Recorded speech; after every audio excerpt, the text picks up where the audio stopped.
Welcome back to the Ride Boundless podcast with me, Robert Valderrama. On this episode, we spoke to a world traveler, badass, very funny, supermoto racer, life adventurer, and the first woman on the Ride Boundless podcast.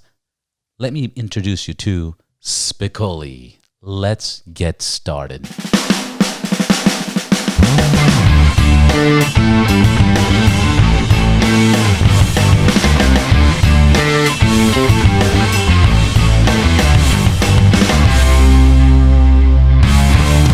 What's been going on? You were in Arizona? Yeah, we were in Arizona just at like a day ago Havasu. Or today? Or yeah, today, Saturday. We went out there Friday night. Last minute, me and my girlfriend went for a moto ride to Huntington Beach, and hence my voice is a little bit off. I'm a little bit raspy. It was definitely a good time. Partying, yelling. Yeah. Was everything closed or? No, everything was open up. It was crazy. It was the first time eating in 2 months at a restaurant. You sat down inside of a restaurant? Yeah.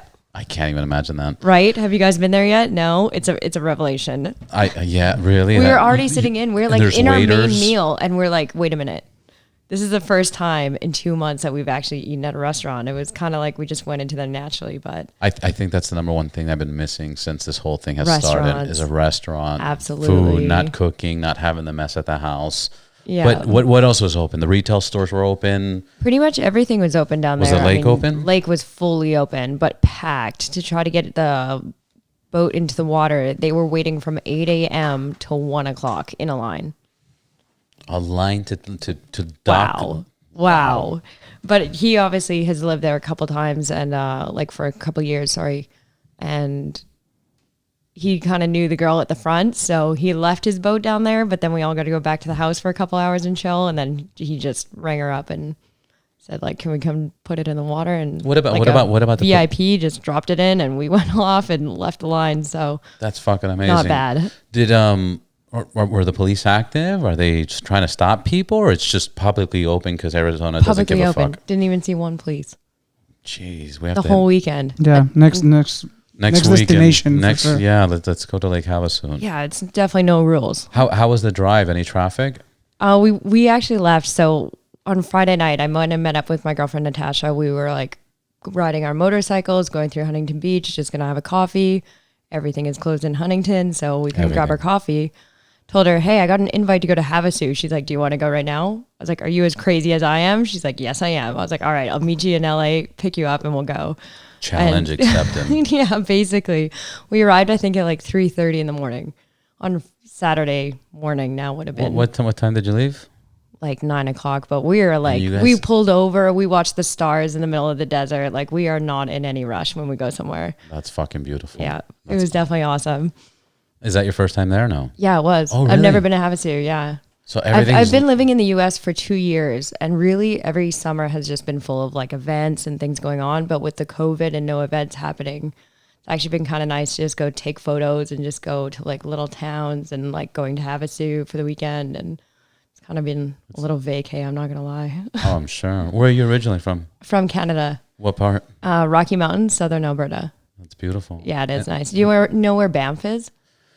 I don't. Okay, Banff, Canada, it's like pretty well known. It's in the Glacier Mountains and very touristy destination. But I said if I ever die and I have 10 minutes to live anywhere, be anywhere in the world, it'll definitely be Banff, Alberta. It's amazing. If you can go, definitely worth the trip. Yeah, we're planning on taking some road trips and. Oh, for the bikes, it's awesome. Going through the Rocky Mountains, going over Big Bear, Tooth Mountain and stuff right from the U.S.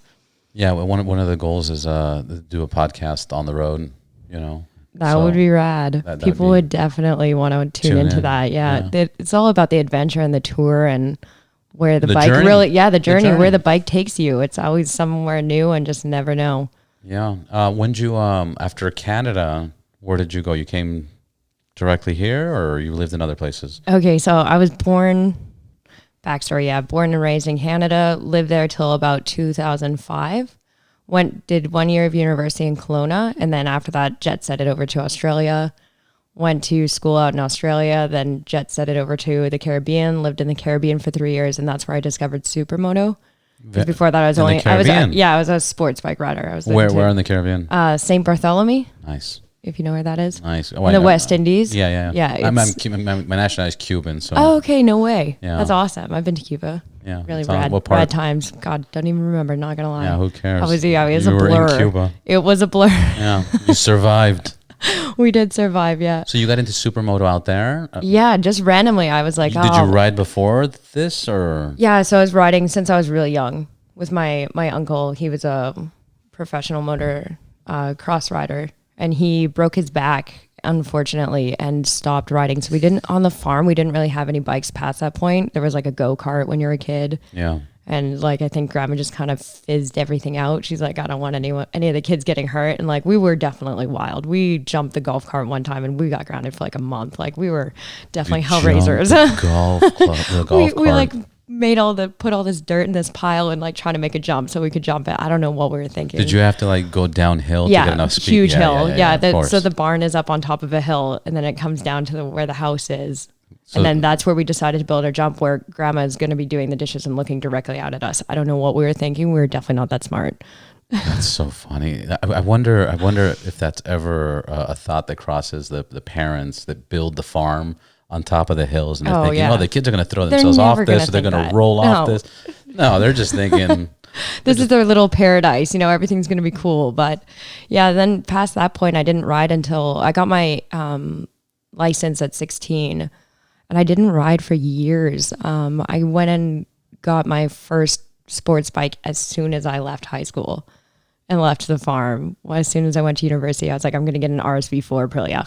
This is the bike I want. This is it. Do you have friends that rode with you? Or yeah, so everyone in Canada kind of rides in the summertime. It's a big bike place. So I had friends that rode, but not really. Like I was kind of a lone wolf. Really? When I went into university, I also met a girlfriend and she's like, oh my God, you ride when I got my first bike. I was like, yeah. She's like, I'm going to get a bike too. So then we kind of became amigos. Nice. And just cruised around on our little sports bike thinking we're freaking amazing. Yeah, we were a gift to God on this RSV4. Could never handle it. I mean, it was stupid to get that at such a young age. But yeah, then after that, I got a 210. And then I went over to school in Australia. And as soon as I went over there, I really took like a gap for a long time. I actually lost my girlfriend on a motorcycle accident. So from there, I took 4 years. I didn't ride. Didn't go on the back, didn't do anything. Can we talk about our accident real quick? Yeah, for sure. We were just riding in Canada and she just missed her corner and she was riding behind me. And I mean, if you know the roads in Canada, they are hectic. It's like the snake times 10. Wow. It just goes forever and ever through these windy, really crazy mountains, high peak elevations, and it's just a cliff on the one side pretty much the whole time. So that's terrible. Yeah, the road that we were on, it was pretty treacherous, and she just missed her turn. And I didn't realize for a while, like I was riding, I was in the curves and stuff, and by the time I pulled over and got back to her, had to call the ambulance and go and get service as well because there's no service. It was pretty a hectic time. So I'm so sorry about that. Yeah, it's fine now, but like at the time I was like, wow, I'm probably never going to ride a motorcycle again.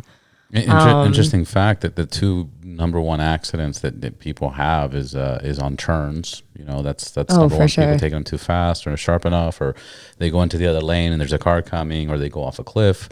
And then the other ones, the intersections, they say, just people going too fast and they think they can make the light while the car's making a left. I'm so paranoid at intersections. Yeah. I always put my hand up, even if they're way far away. I will put my hand up. Yeah, anything. Just be like, hey, I'm coming, because people just don't pay attention.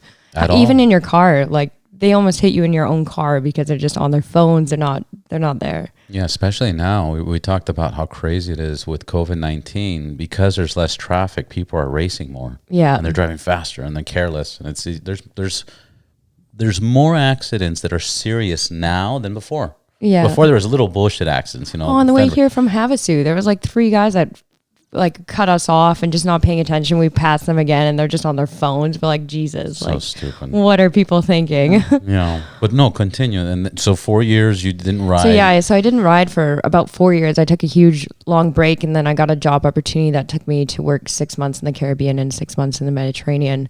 Beautiful. And I was definitely. What were you doing? I was working with the yachts. I was doing yacht management for a private person and just managed his yachts for him. So it was pretty rad. Sounds terrible. So yeah, I was living and I based myself out of the Caribbean because I really love this island. This island was magic to me when I first arrived. I thought it was absolutely crazy. So I was living there and I got this long break. I got about a month off, which is the first time in 4 years I had like a full month off when I was working with these guys. And I was like, fuck, I need to get I don't know if I can swear. You can, Of course, yeah. absolutely. I was like, I need to get a vehicle. I don't want a car because the island's too small. Yeah. I don't want a scooter because I'm not retarded. Right. Just kidding. Sorry, I would ride retarded. a scooter. I would ride a scooter. I'm just Maybe kidding. in Italy, Yeah, like no. for one Oh no. road, for a movie. Vespas, I will rock a Vespa, but I'm just kidding. I just thought I was too cool at the time. It'd I be was like like, the I want fourth or something fifth bike. cooler than the average person. Yeah. You know? I was like, I want the clicking. So then my friend called me up and he's like, hey, you'll never believe this, but like this bike, I have it. I'm gonna drop it off at the front of your house. Drive it today. Let me know if you want to buy it. He's selling it like now. I was like, okay. So I wake up in the morning, have my coffee, go outside, and here's this dirt bike that somebody put street tires on. And I literally laughed myself and I was like, this is the ugliest thing I've ever seen. Why would they do this?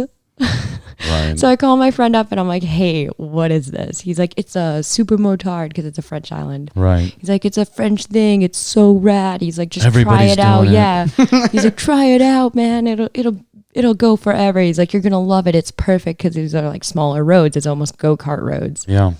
on this island. So I was like, all right. I was like, how do you even start this thing? You know, there was a start stop because there was also a kick, but I was like, what are these extra buttons? Right. I've never had an automatic, starter on a dirt bike. So I Oh, was is like, oh, right, this is sweet. So I started up and an hour later I pulled over and I called him while I was on the bike and I was like, I will buy it. And I have not bought anything Which one was since. it? KTM, I think it was a 2008. Or no, it was a 2010 KTM 530 XC. Nice. And that is my all-time favorite bike. I love that bike. Yeah, I was Yeah, seeing it the other day in the Lamo.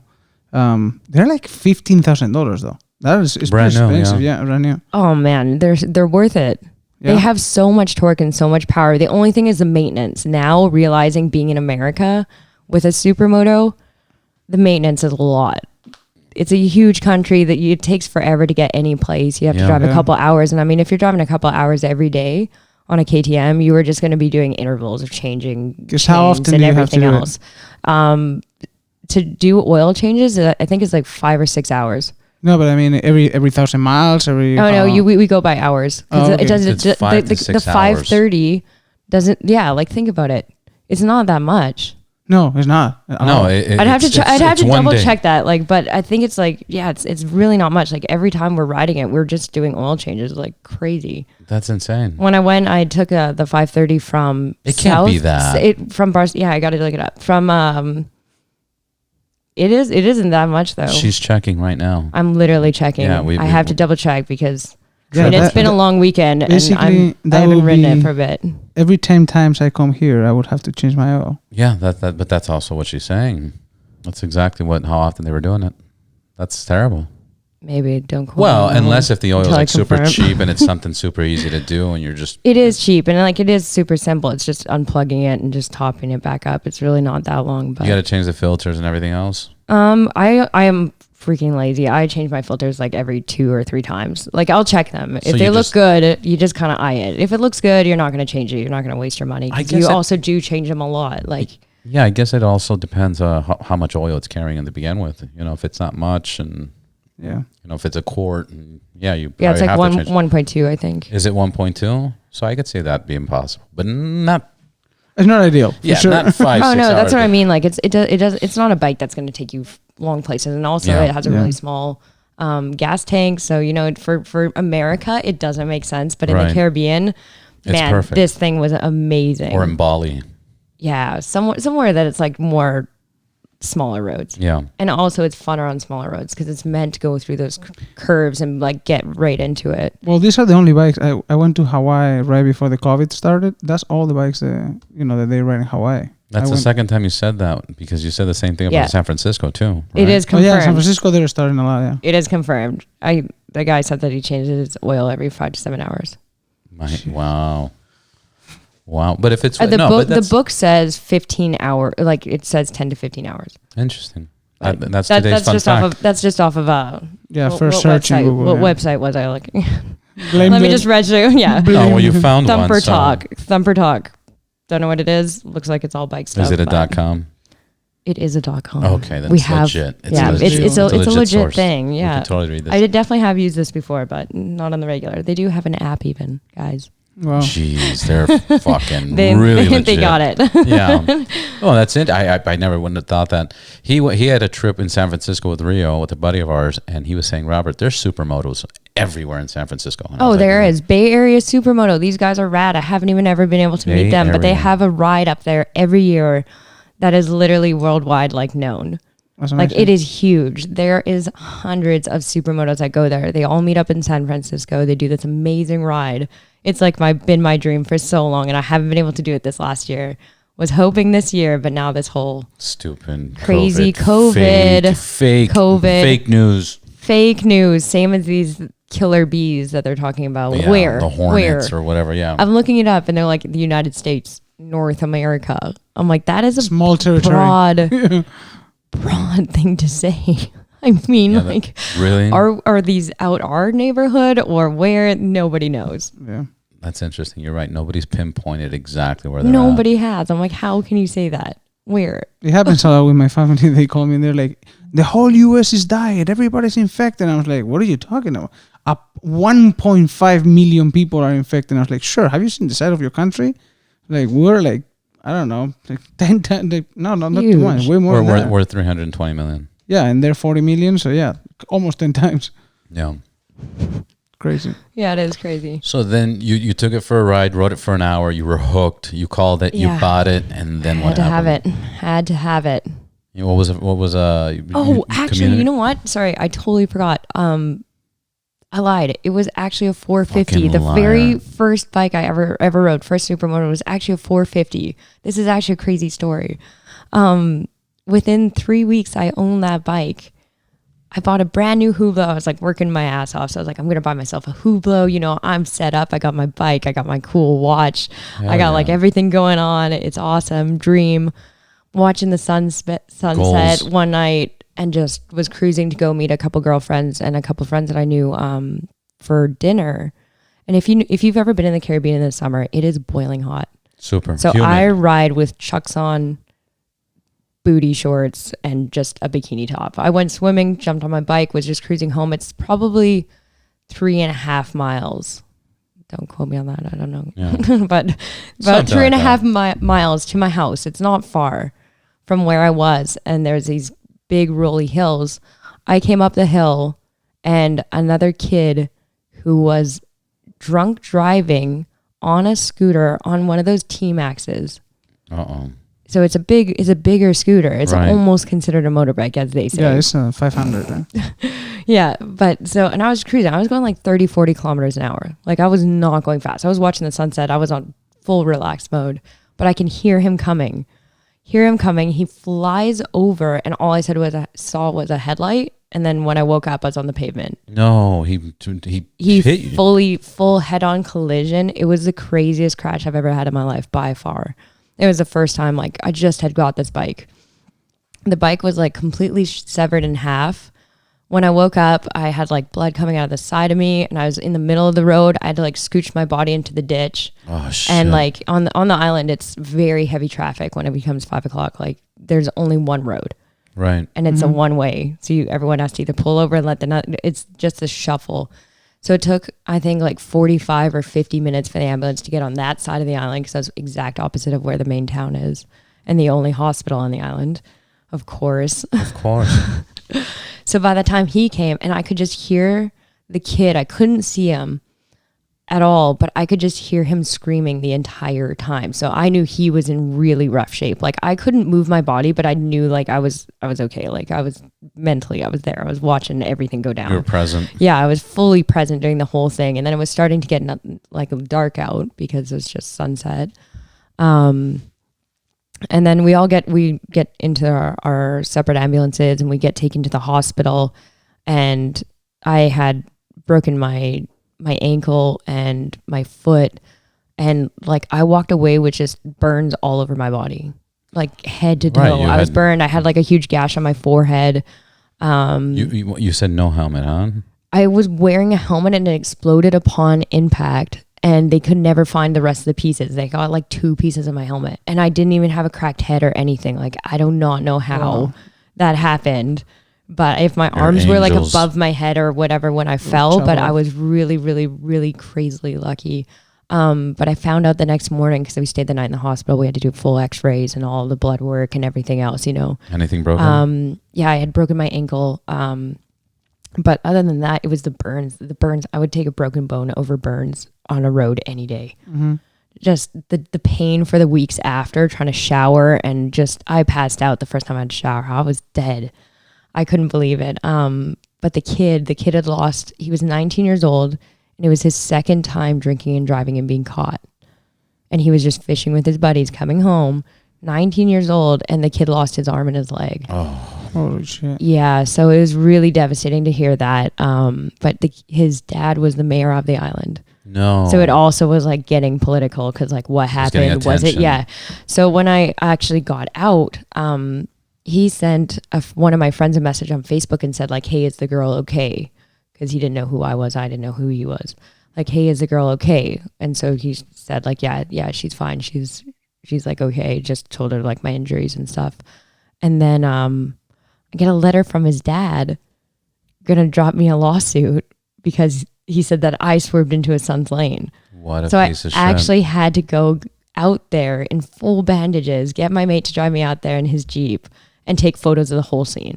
What? Because I was like, I'm going to do my own terrible. investigating here. Like, this is crazy. Like, and you can tell like my skid marks are all the way on the right-hand side. Like, I'm almost off the cliff. Yeah. Because I just saw it and I don't even know what happened. I guess I just locked up my bars going the opposite way. Yeah. And then just got full on hit. But the kid, I don't think it was the kid at all. It was 100% his dad. So I guess politics on the island, you know, you don't want to get a bad name either and stuff. Right. But then when the toxicology report came back, then everything was just dropped. Yeah, of course. Instantly. But I was glad at least I got to go out there. And I actually still have the lighter. Found like a lighter that was in my pocket. And I was like, oh, my lucky lighter. It's so random, but that stuff means so much. It's so crazy. Yeah. So yeah, that was my craziest experience. And then after that, I had to go work in the Mediterranean like 2 months after. So I just kind of in the bed, just trying to heal and get back to normal. But then while I was still in bandages, my mate told me who got me the 450. He's like, hey, your bike is completely totaled. The insurance is going to pay for everything. My mate's got a KTM 530. Do you want to go check it out? And I was like, yeah. Absolutely. How many days was Let's this? go. I think it was next day. No, it was like over a week. It was like, just over a week. Wait until like I can shower. I couldn't even shower by myself under anything. Like my bandages is so bad. To try to sit, I have one photo of me in full bandages sitting on the bike that I bought. And we laughed so hard. We're like, that was such a stupid, I don't know what. But it's the love for bikes. It's a passion. Honestly, it wasn't even my fault. It wasn't anything to do with the kids riding or my riding or anything. It was just like, get me back on a bike because I don't want to be scared of it kind of feel. So after that, then jumped up back on that bike and freak. That bike is the machine. I was like, what? Obviously, I didn't even want the 430, 450. Sorry, I wanted the 530 the whole time. So it was, a great bike. Packed that bike up actually and moved to the Mediterranean and got like a new frame put on it, but kept the same engine and everything. Really? Yeah, and then rebuilt it in Germany. Yeah, that bike has a fun story. Rebuilt it in Germany, rode it everywhere in Spain. And then when I moved over here to the US, I sold that bike to my mate, Kenny, stunt riding in Germany. And so he still has that KTM. That's fucking awesome. Yeah. I got a question on that. How difficult is it to travel and transporting your bike? Is it super expensive? Is it super realistic? You know, It's not realistic. it's not. It's a nightmare. If you want to do it the legal way. Yeah.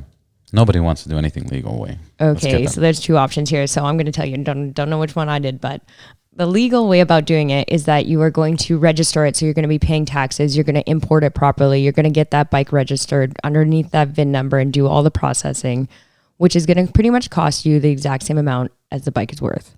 Mm-hmm. It is going to cost you a lot of money. Yeah. But if you break it down into pieces, technically somebody could do this and ship it over separately in different boxes and then rebuild it and you're still going underneath because Caribbean is actually European still because it's a French colony. Yeah. You can still ride it and get away with it. That's genius. But you also have to have blonde hair, boobs, and ass if a police does really investigate into that. This is true. Wear the booty shorts. And Yeah. so you But could you were probably able get to away ride- with this, Hyman. I will, for sure. Yeah, you can rock it for sure. Exactly. So did you end up registering the bike? Or can you? I or- insured it still through the Caribbean the whole time. I got a little bit sticky there for a bit. And so I did buy a second KTM 530 that was totaled off, I found. And I've been looking for it for a while and finally found it, this little angel that was completely destroyed. But then I just took that registration, even though it was a different bike. But it could just say I messed up my registration, maybe. I mean, it happens. It wasn't me. It was somebody else. What? Me? Huh? I don't even know. Yeah. Yeah. Twirling your hair. Play a bit dumb. I mean, we all do it sometimes. Yeah, we all do it. There's no Especially doubt about Robert. that. Yeah. Yeah. That's the only way to get away with So stuff. yeah, so I was able to get away with it and still have the bike that I really wanted there. So it worked out. So you actually took it apart from the So Caribbean to the when Mediterranean. yeah. Mediterranean to Germany. You took it apart? No, or you were No, because once you're there, yeah, you're there. you're there. So I ended up buying another KTM, my first KTM 690 So you're in full Germany. on KTM. While I was building this KTM 530, I have a tattoo behind my ear, the Ready to Race symbol. Not gonna lie, I'm I know it. KTM obsessed. I love KTM. I wish they'd sponsor me, but they're only into flat tracking. Guys, get back into Come on, supermoto. Here's guys. a hint. Hint. This is why we're doing this. Yeah. Yeah.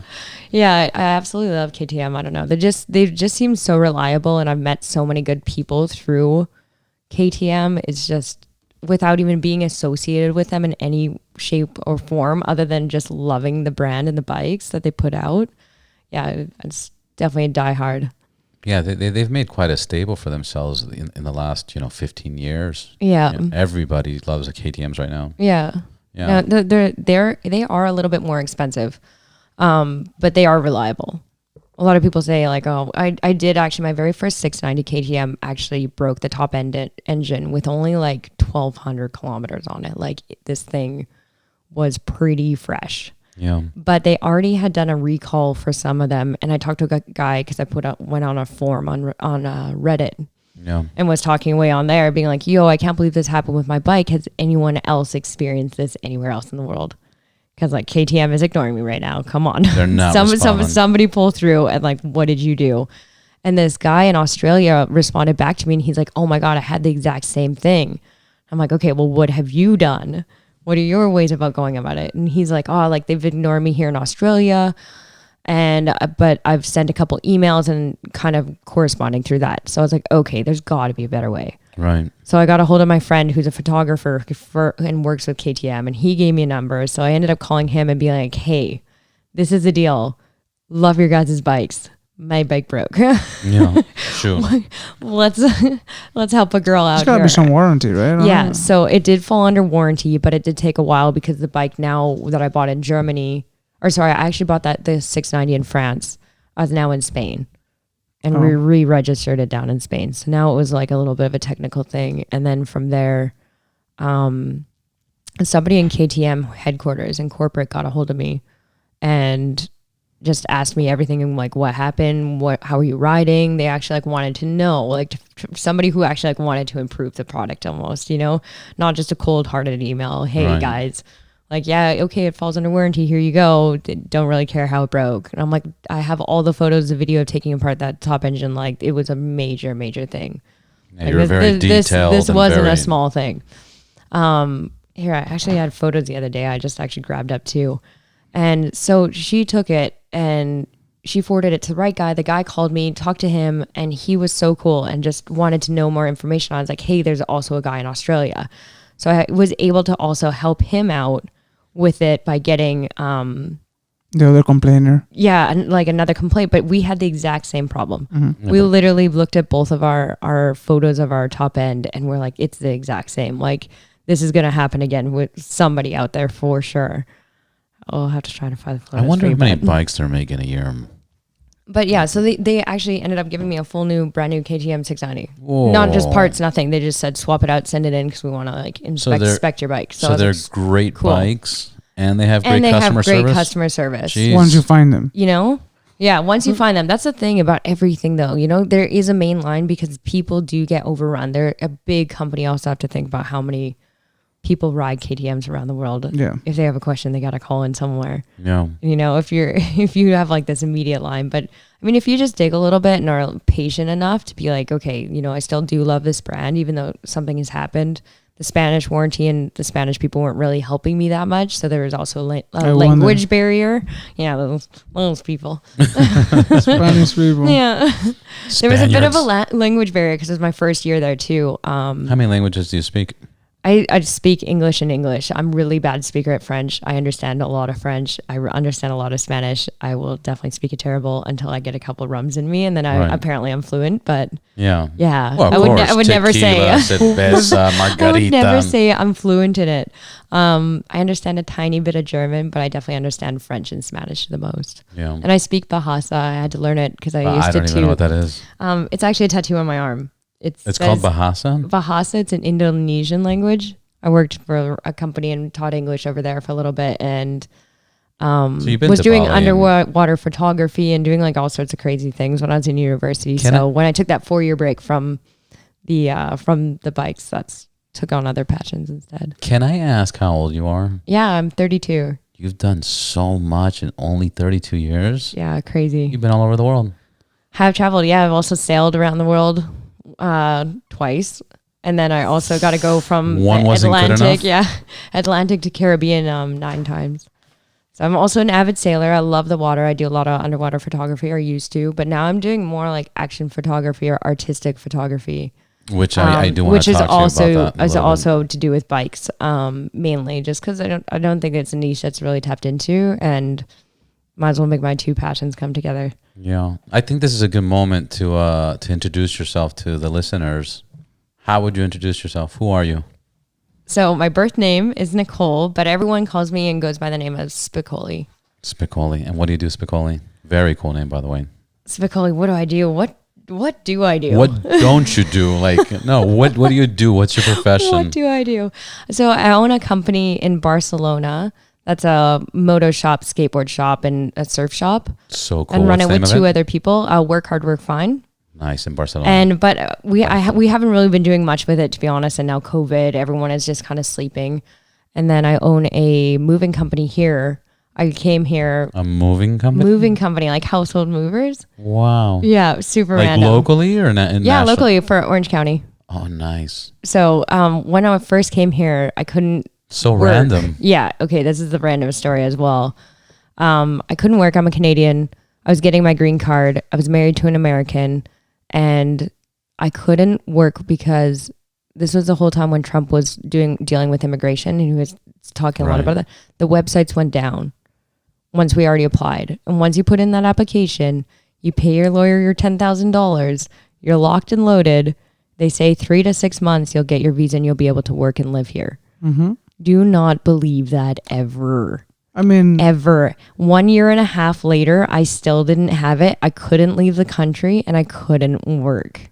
Yikes. That is Yeah. crazy to be in a country that long that you can't work and you can't leave. If you leave, you're automatically forfeiting your application. Yeah. If you get one stamp on your passport, you're automatically. So I couldn't even go home across the border to Canada. And also by staying here, that was also illegal after the 6 months, right? No, because Or you you- already put in your application. So Oh, I got had it. So it was I had processing. my government number. Yeah. Yeah. So You're it was alien. still fine. Yeah, I was an alien. But yeah, I was Mhm. definitely paranoid. I never sped or anything on my motorcycle. I was like, be an angel at all times. I do not want to be on the radar. I'm not on the grid yet. Just Yeah, wait till yeah. I'm there. Yeah. Well, then you can break all Yeah, the laws exactly. and drink and drive and speed. how do you guys meet? We actually met through a good friend in Germany and through Instagram mainly. Okay. Yeah. So you met when you were not I was even- actually in Barcelona and he was Okay. here in America. Nice. Yeah. Was that one of the reasons you came here? Yeah. Well, we that debated. was the We were like, reason? do we go to Europe? Because I'm a Spanish resident. So do we stay in Europe? Do I stay in Spain? Do we go to Australia? Because we also both have family there and have lived there. Do we go to Canada? Canada's way too cold. So that was nada. And then we just decided on America. There's a lot of opportunity. Supermoto was kind of just getting started here as well. Yeah. And it still is. It's definitely growing the niche here a lot more than, 10 years ago. And They had it in the X Games for a little while there, but then it just fizzed out like it never happened in America. They were just like, oh yeah, sweep that under the rug. Right. Like, no, we can't financially gain on that, so we're not gonna really get into it because it is a smaller niche. But when I moved to Barcelona, I saw racing for the first time and actually found out after the races that I was like, God, that rider was so good. I've never seen anything. I've never seen somebody slide around these corners so crazy and look so fluid. I was like, I didn't even know my bike could do that. Like I had no idea. And they're like, yeah, that was Marc Marquez. Oh, nice. And I was like, shut up. Hello. I was like, no. I was like, no way. I was like, I didn't even know that I was watching Marc Marquez. I thought he was just going to take me to go see my first Supermoto race. Right. And then after that, I was even more into it. I got my first suit. I wasn't just a scab riding in whatever, jeans and these cut off shorts booty and shorts everything. and a bikini top. I kind of started taking it more seriously because I was like, wow, you can actually do a lot with this bike.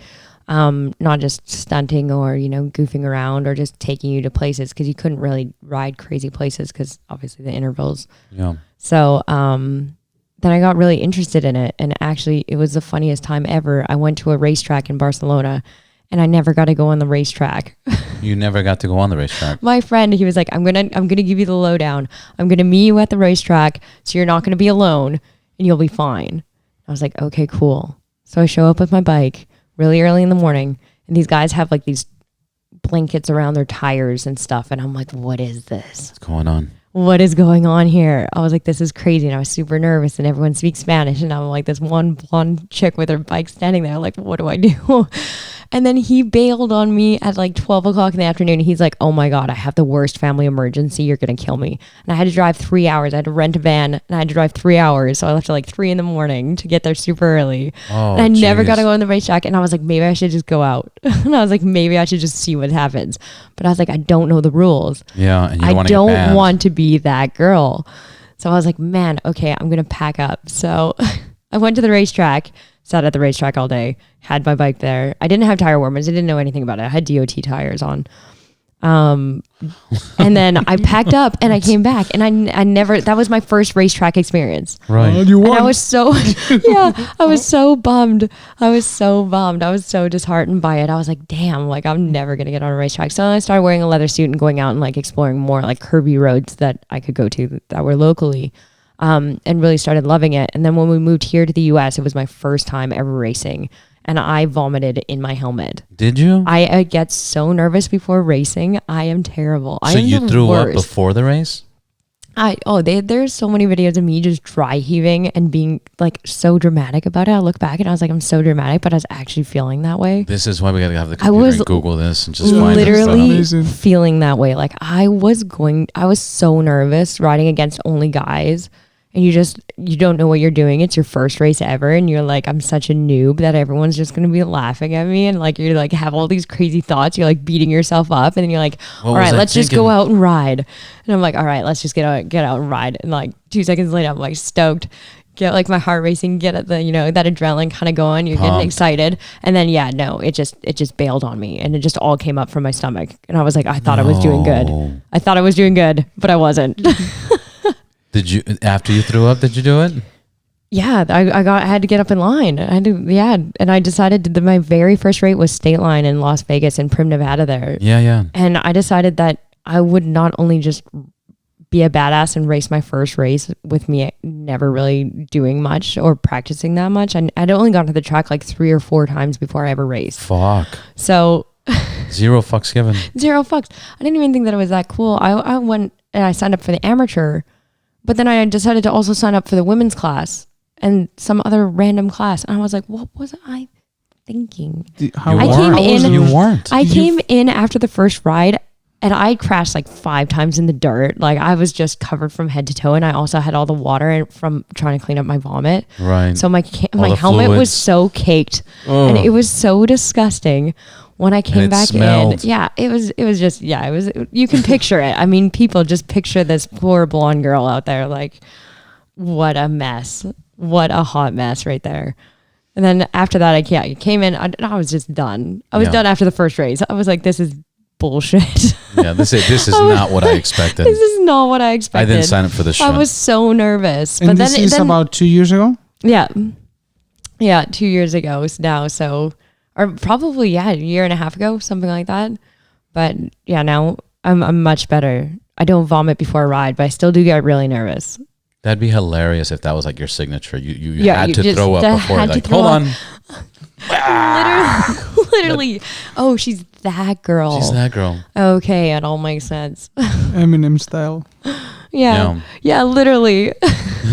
What, Eminem did that? Yeah. Really? I didn't know He that. made like a rap song about it, like Yeah. spaghetti on my hoodie. I don't even know what the lyrics Yeah. were. God. That's interesting. It's Eminem. crazy, but it's amazing how nervous we get, especially when we're on a race. It was or so what- nerve wracking. It was so nerve wracking. Yeah. And but now how are you dealing with it? now I'm just trying to hide from the camera. Just fucking ride. Just focus. Yeah, just try to focus a little bit more on it and like what's going down. But I'm kind of the type of person, I'm kind of a perfectionist. I don't really like doing things half-assed. And I really was racing my first season really half-assed because I was so nervous and I didn't know what to expect. Yeah, you were overthinking That I was way overthinking it and just wasn't really riding my ride. I was like riding very tame because I was like, oh, very Canadian, like, oops, sorry, sorry, Sorry, eh? Hey? sorry. Like a guy crashed and I literally stopped on the racetrack and I was like, are you okay, bro? He's like, yeah, On I'm a good. race? And I'm like, okay, cool. Yeah. And I just keep going because I don't know. I'm that type of person. If I see somebody who needs help, I don't care about the race. I'm a competitive person in my own right, and in my Right. own zone.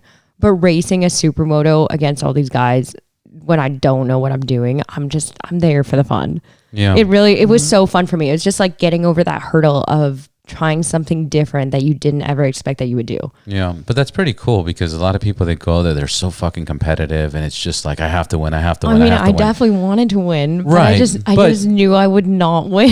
Yeah, I well, didn't have enough practice behind me, or like enough time to ever really you just need a little get luck, that like up skill, there. luck. Yeah, I mean everyone's hands are the exact same. If you can do it, I can do it. Right. And I really, really do believe that it's time in the seat that is the difference. Yeah. If you spend enough time in the seat, you're going to perfect anything. Look at Marc Marquez, for example. Yes, I am a Marc Marquez fan. Look at Shout out. Little shout out. Look at him, for example. How much time has he spent in the seat since he was how old? Right. I mean, obviously he's going to be good. Tiger Woods, how good is he? How much time has he behind that club? behind the clubs. The only difference between me and you, or me and perfecting anything, is how much time I willing to dedicate myself to that task and actually follow through with it. Right. I tell people all the time, the only reason anybody sucks at anything is because they don't practice it. And if you obviously practice a 3-point or a free throw, and you practice it daily, whatever you're trying to get into, you're going to get good at it. But the only reason you suck at working out, or you suck at cooking, or you suck at riding bikes is because you don't practice it. People don't practice it. It's very simple. And I don't even think that it's not necessarily. I mean, okay, if we have a scale of suck and a scale of like pro, Right. Your meter, no matter what your skill level is or what your athleticism is going to go up just the more time you put in. No. Yeah, they say that Who are they? The humans. Those. Who are they? The intelligent humans. They said that you are 10,000 hours away from being pro at anything. Exactly. Well, that makes sense. I like that. 100%. They say. No? They say. They so. say, but we don't know who they are. Those They say people no out matter. there. Yeah, they say no matter where So- you go, there you are. About a year ago, I met you, and you. I think you mentioned that you were working with Husqvarna. Yeah, so I do still have the Husqvarna. We don't work directly with them. Yeah, Husqvarna. Everyone says it differently. It's totally okay. I get corrected all the time for how I say things. And I'm like, KTM. everyone has a different... Yeah, exactly. Honestly, I love this. We had a bit of a dispute, Parker and I. I was like, man, I'm such a KTM fan. I don't think I can buy another bike. Yeah. He's like, no, you should really buy this bike. I was like, okay, I will buy this bike. And I was so stoked when we actually got the bike and we're racing with it. Wait. Husqvarna had signed us on to do it for a season anyway. Right. The moment we picked it up and I opened up the gas can, the cap to be able to fill it. And inside it had the label of KTM. And I was like, okay, Nice. everything's okay. It's still Everything's a gonna KTM. be okay. Every part is labeled KTM. Filters are KTM. I mean, it is, which works out well for me because all my tools are KTM. Right. So everything Of was course. easy to transfer over, Yeah. and it's just the exact same bike. It's just a different version. Right. I don't know exactly their marketing skills. People try to say that Husqvarna is, their higher end of what they're trying to build, and they're trying to make this different niche. But to be honest, I've ridden both bikes and I'm like, they're the same. Right. Well, I don't really know. I don't really know the difference, to be honest. It's the whole Lexus Toyota thing where it's like it's inside the guts, everything's exactly the same. It says Toyota Motors, but there's a few features, and you have a different price markup. Yeah, that's it. There's nothing in else. the It's Husqvarna, marketing. I think actually it is the same engine. It is just bore a little differently, so it's from 690 something to 701 or 702. Oh yeah, absolutely. Like that's the big thing that a lot of Europeans that I'm friends with on social media that they talk about. They're like, "Oh, you tried the 690 or did you try the 7? What do you think?" I'm like, "It's tomato. I mean, potato. what are we Potato. What are we really talking about here? I mean, there is a couple little different things, but I mean, they're so minor. Yeah, it's bullshit. It's marketing. It's like marketing 100%. Exactly. It's just a big marketing thing, and that's fine. I mean, it is cool. I do really like both brands and both of the people that do work behind them. But yeah, I'll always be a diehard KTM. Whenever I see that just KTM, I don't know, my heart lights up. Whenever I see that orange, even on a truck or anything, I'm like, yeah, KTM. I'm like, nice color, bro. That'd be cool. A KTM orange truck. Yeah, there are some people have made custom trucks like this, and I've seen them. I'm like, I don't know if he rides a KTM or what, but that guy has a vibe. Orange. Yeah. It's the same. It's funny. There is the same colors as Harley Davidson, and it gives completely different feelings. It is, yeah, but it's a different orange. It is, and it's not so black based as well. It's like more like they really try to push like they're the orange brand, with the border of the black. Yeah, and where white. Harley is like the black with like just a little bit of the orange. So potato. Yeah. Potato, tomato, potato. Yeah. Yeah. So same but different. Yeah, same shit. So talk a little bit more about the moving company. How did that? Oh yeah, so yeah, I got a moving company. We totally digressed there. Wow, that was a big digression. We did. So you applied to the attorney 6 months, 7 months. So yeah, it took forever. No I work. was dying. I was like, I just want to go. Like literally, my family live on the border, and I could not even go and see them. I was like, I could drive to the border and wave at you. Like we can. You can do that. We What can if throw they like co- a football. Yeah, there's nothing there. But you can People literally wave and throw a football, a soccer ball. Yeah, all the time. Like our school was based there. Like our soccer balls went into the U.S. all the time, and they'd like just bring them back. We could never go across. Grab our soccer ball. It's in a different country. No big deal. What do you mean you couldn't come across? Well, because there's alarm. There's triggers. So like like as a kid, you were definitely taught you don't cross that. Like that's the United States of America. They'll We're shoot like, you. okay. That's in Coots, Alberta. They have guns. Yeah, Yeah. They'll take you away from your parents and separate you. Yeah, like whatever they try to scare children with, they probably definitely told it to us because I'd never cross that line. Yeah. And I mean, I'm a line crosser, so they must have said something pretty implemental. So while you were waiting for your green card or work permit, you started Started a moving company because you could actually do that while you were a Canadian citizen living in the United States. Invest in a business, right? So yeah, it's a business. So if you're a business owner, you can actually work.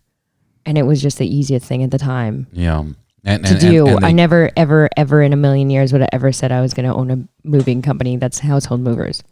But I'm doing it. Guys. So you currently do it also? Yeah, I currently do it. I use like an iPad, and honestly, I can run it from just anywhere. And I just do all the paperwork, everything wireless. And then I just have a couple guys hired. They know I send them the paperwork. They pick it up. They're good to go. They go out on the jobs, and then I just pay them every 2 weeks. Good for Nice. you. So it's pretty easy. I mean, it is an easy company to start up. So if anyone wants to start up a company, just don't do it in Orange County. do you do the guys you pay? They have their own truck, or it's your truck? No, it's my truck. So I lease a truck as well. That's awesome. Just How many trucks do you have now? I have one right now. That's all you need to get literally started. that's it. That's all you need to get started. Looking at expanding as well and getting another one, but I am a very crazy person. I don't say no to anything if it's a good opportunity. Right. So I have some news coming up the pipeline as well, as I might be on a reality show out of Europe. I got shortlisted. So What part of Europe? so it's actually for yachts as well. What I used to do. Right. They said that it's called Below Decks. I don't know if you guys have ever seen it. I don't know if anyone has ever seen it. I only used to watch it because I used to be in the yachting industry. And so my old captain, who I love to death, G-Dog I call him, he said that they need somebody to come on board and be one of the reality shows. And I mean, it pays so well. You do everything like you're gonna host easy. it or kind of walk through the yacht or prep or. So yeah, so there's an opening for like doing like the management of the boats again. And so you literally just get paid and work to do exactly what I was doing. But now there's just More cameras and then you get sponsorships and stuff like that. So I just cool. got shortlisted. I don't know if anything's going to come out of it. It could be cool. It could not be. But again, I just don't say no. So I'm like, yeah, let's do it. Let's find out. But plus I just did a progressive commercial actually. You know the Motour? Yep. Yeah. I am a Motour. You're a motor. I'm a Motour. Motor? Yeah, Motar. motor. Yeah. Yeah, how do we pronounce this? This is what I said when I got on set. I was like, I don't know. It's a motor, but now that you're a woman, it will be a motar? Yeah, a motar, maybe. Maybe it is like the feminine version. What is the feminine version of motor? Can you ask them to be a super-motar though? I don't know, right? I did. I had my super-motor So for you're a it. super-motard. But it's all green screen. Everything is green screen, guys. Course. So No, I thought they were gonna... you bring your own bike. Yeah, they chop off your bottom torso and they strap you on the bike and then you go from there. No, so everything is just green. They green screen out your whole entire bike. So your bike is just covered in this green plastic, which is terrible to ride in, and you just smell it burning on your engine. You're dying the whole day. You're like, you're fucking up my bike, guys. Yeah. And then we rode through. So apparently, there's just going to be this herd of us motors. There was only 4 of us riding, so but they cool. just duplicate it. So That's we had good to marketing. do the same set over and over and over and over and over again until it was so cold and windy that day. That was terrible. Are you breaking any NDAs right now? Have I what? Are you breaking any NDAs right now? I don't know. Maybe. No, I don't think so at Okay. all. I think You we're could chilling. talk about it. Okay. Yeah, we're chilling to talk about it. That's fine. Like I was in the commercial, but we have had to stop production because of this whole COVID. So it was really going to air like in the middle of the summer, but now it's like October or later. So Well, yeah, but look out! I might be a motor. I don't know if my face actually even got the cut yet. I haven't even seen anything. Literally, They haven't contacted me anything. Yeah, literally. Was the there, cut. was there any woman? No. Well, yeah, there was, but not riders. So what they So did was you'll like make grab. Yeah. Then they had the riders, and then they had you up on the green screen doing like your hair blowing in the wind kind of thing with the green screen behind. Mm-hmm. You know, the big fan in your face. Yeah, it was very realistic, which is awesome to see as well. I was like, yeah. That's pretty cool. And they paid you already, right? You don't get paid until it is airing. Oh, so that's I mean, interesting. no matter how long it airs for, you get paid for it. That's cool. Oh, that's great. That's so cool. it So, but actually yeah, works I'm out. sure they'll do like social content. Oh, and the like, producer and the director and everyone was so amazing on set, and he got like I don't know how many awards, like over 20 or 30 awards for doing the football commercials this last year. What's his I don't name?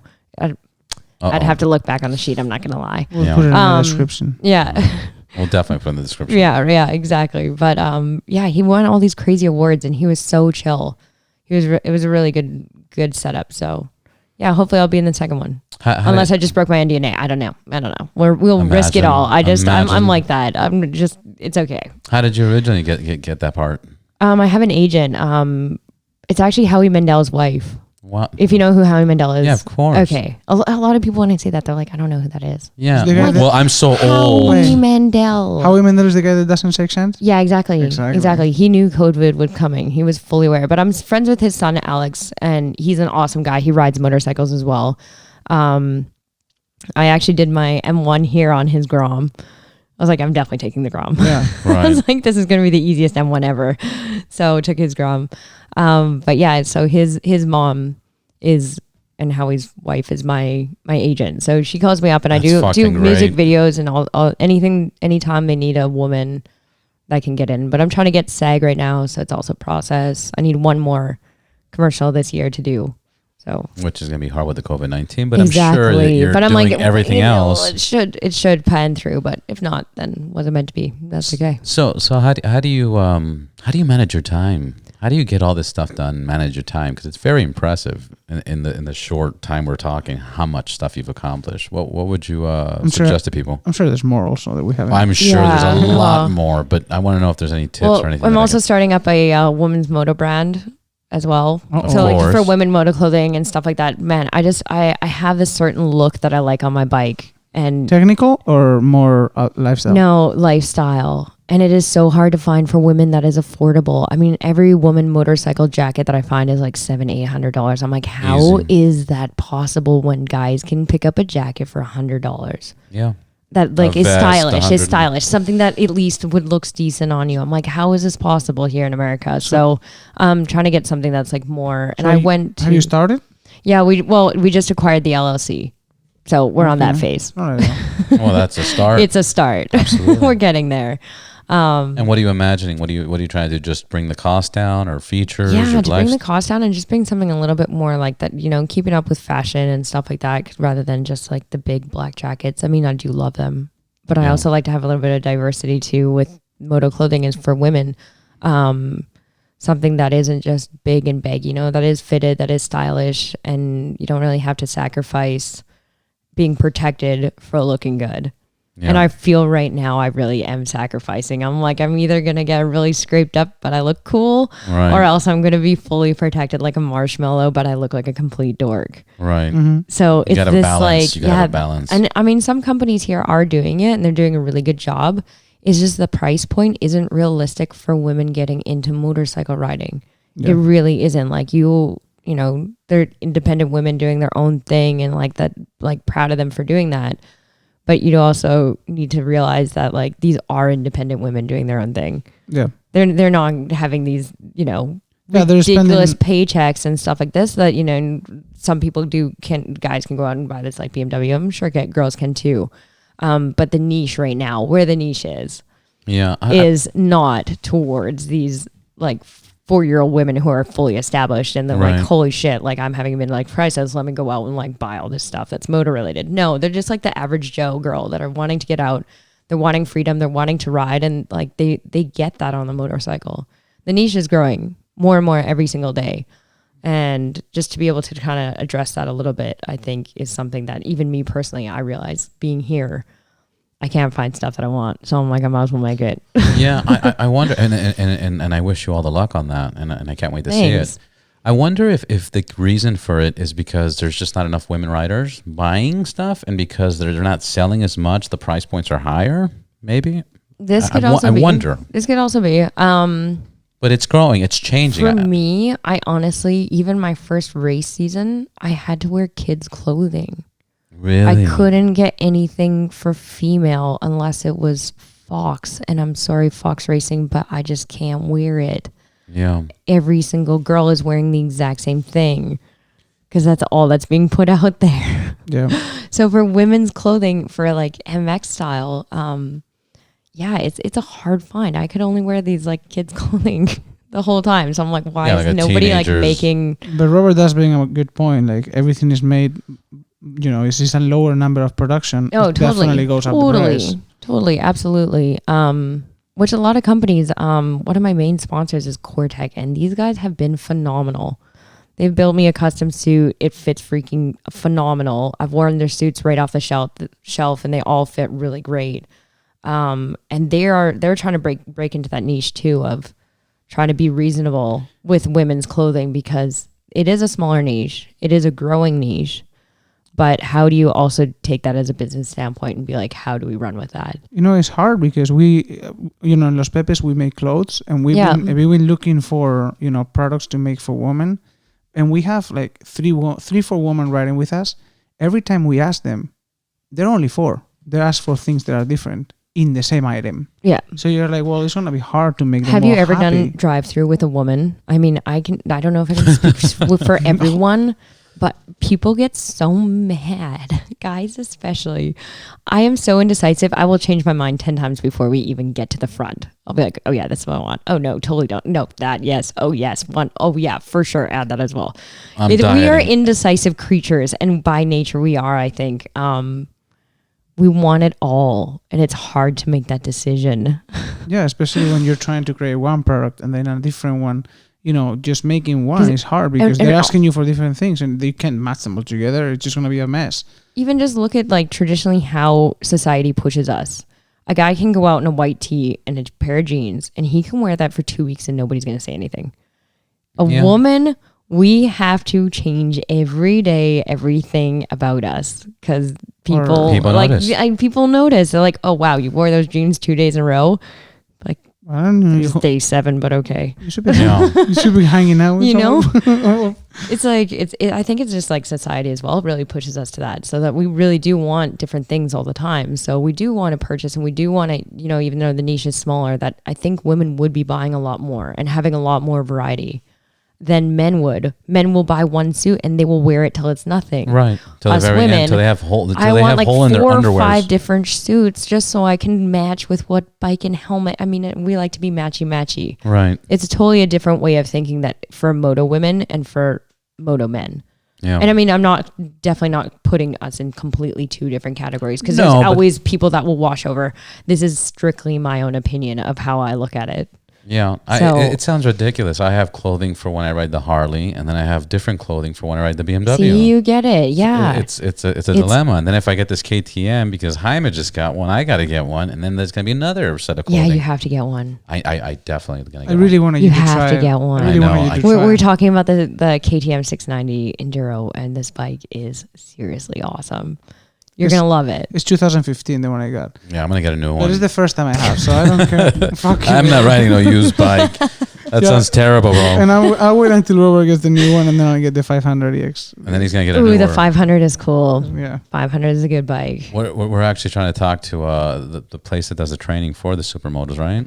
Yeah, Which- the SoCal. SoCal Supermoto. There's also Live 100%. Have you heard about him as well? No, thank you for bringing it up. Yeah, both. I mean, I know both of them. SoCal is really great. I think they do private lessons as well, and they go out in huge groups.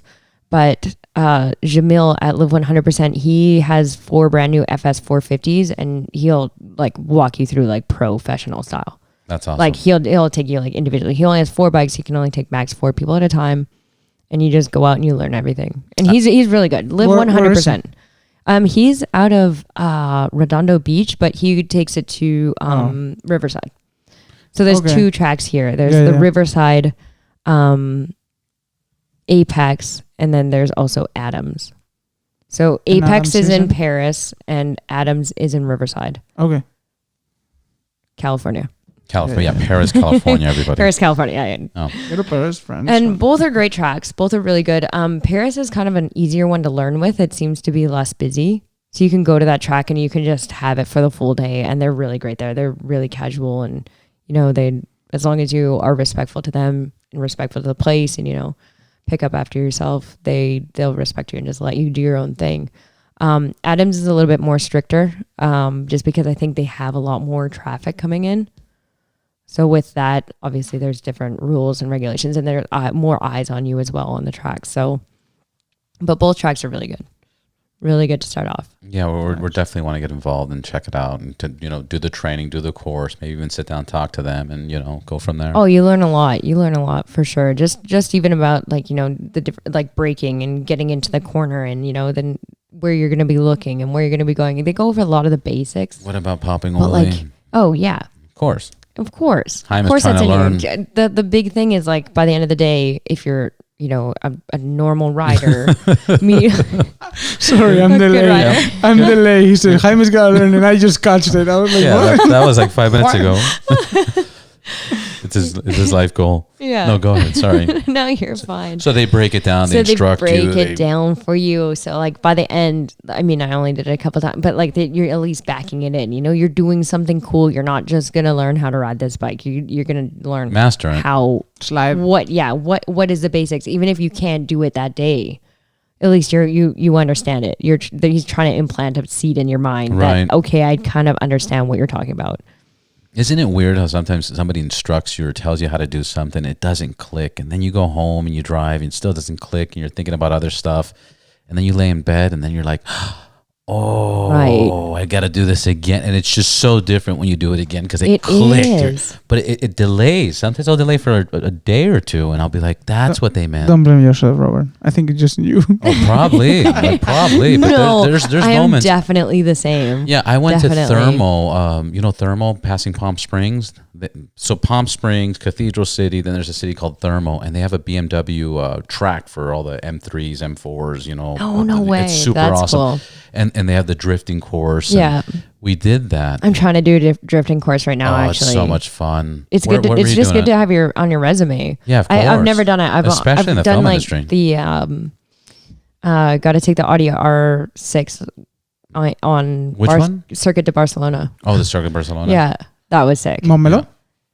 Yeah, Nice. exactly. Yeah, no. Exactly. Exactly. it's- Exactamente. Telemundo, Si, Margarita. But yeah, it was such a cool course that they had over there, and there was many things that I picked up, and some stuff was naturally easy. Obviously, if you have the right performing car and the right turns, it just kind of automatically does it. Like a boss. Like a boss. But then the next day, just certain things click, and you just do it so much better, and you understand. Like one thing that I was doing is I kind of stopped my RPMs like 4,500. I switched to the next year at 4,500. They're like, if you're going to go into another turn within 10 seconds, let the RPMs go up to 6,000, 7,000. Fuck it. Like that, you enter and you're not shifting the gear at that moment. Yeah. Or the other one, for some reason, I thought I can shift faster than the Triptronic, paddle shift. And they're like, bro, stop.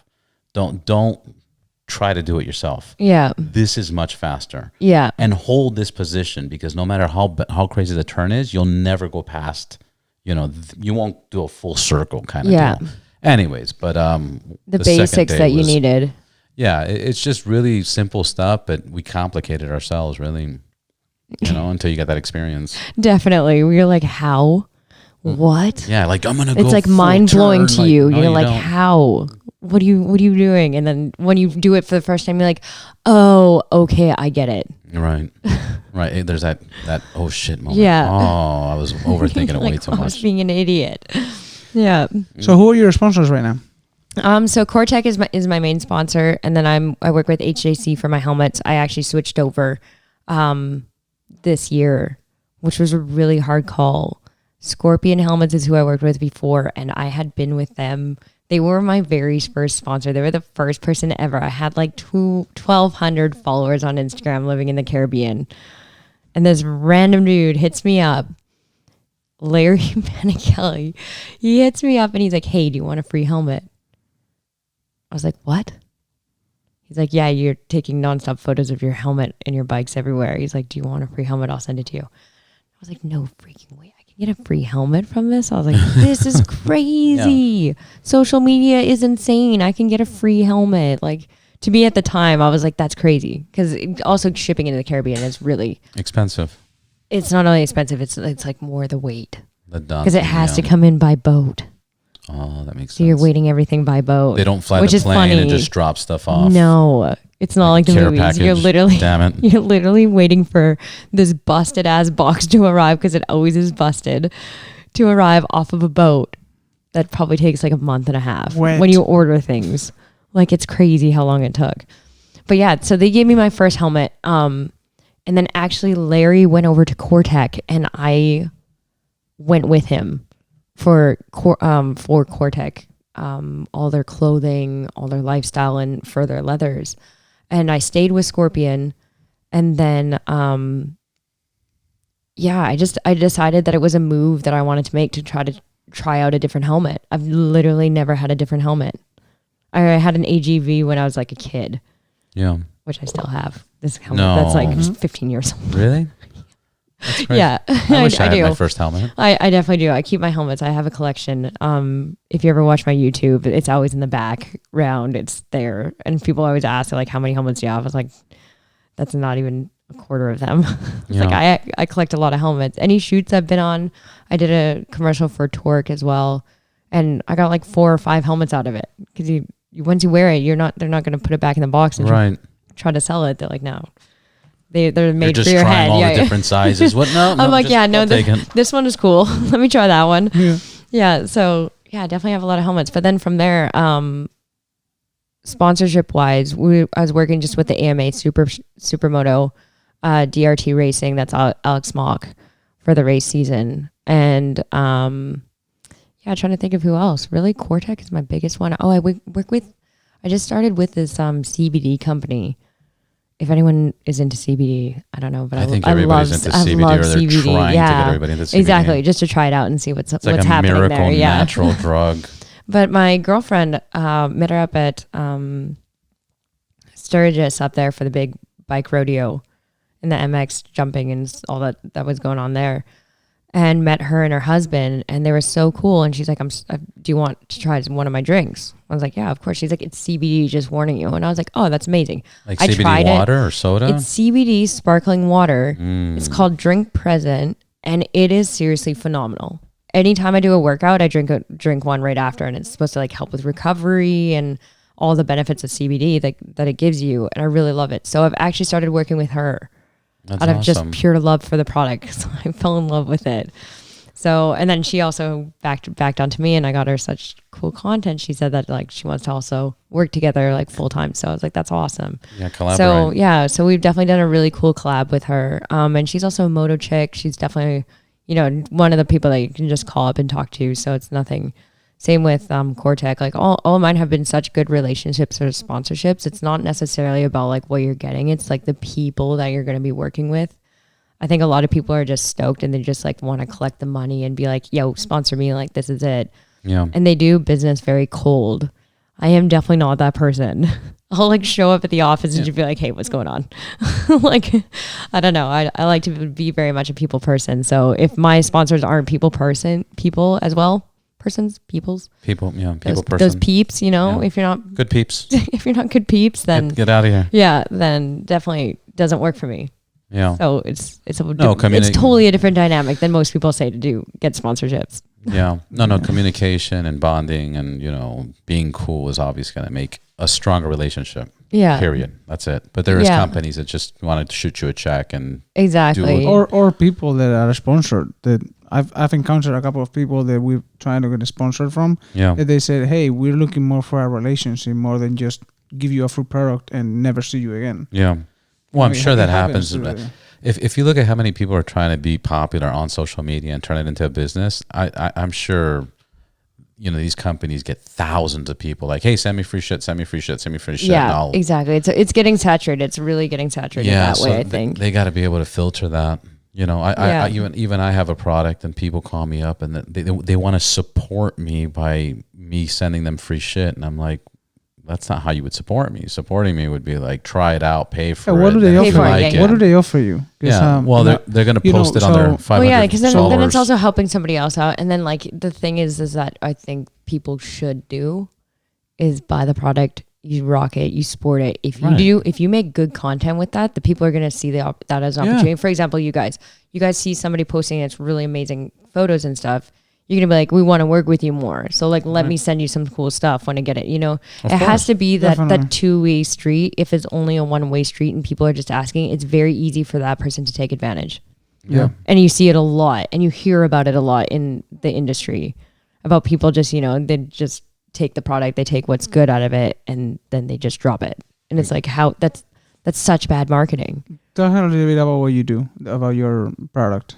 Yeah, tell me more. Well, a few years ago, actually many years ago, the long story short or long story long, I was a general manager at Harley Davidson. There was a lot of new riders and they didn't know how to clean their bikes, and there was no easy solution.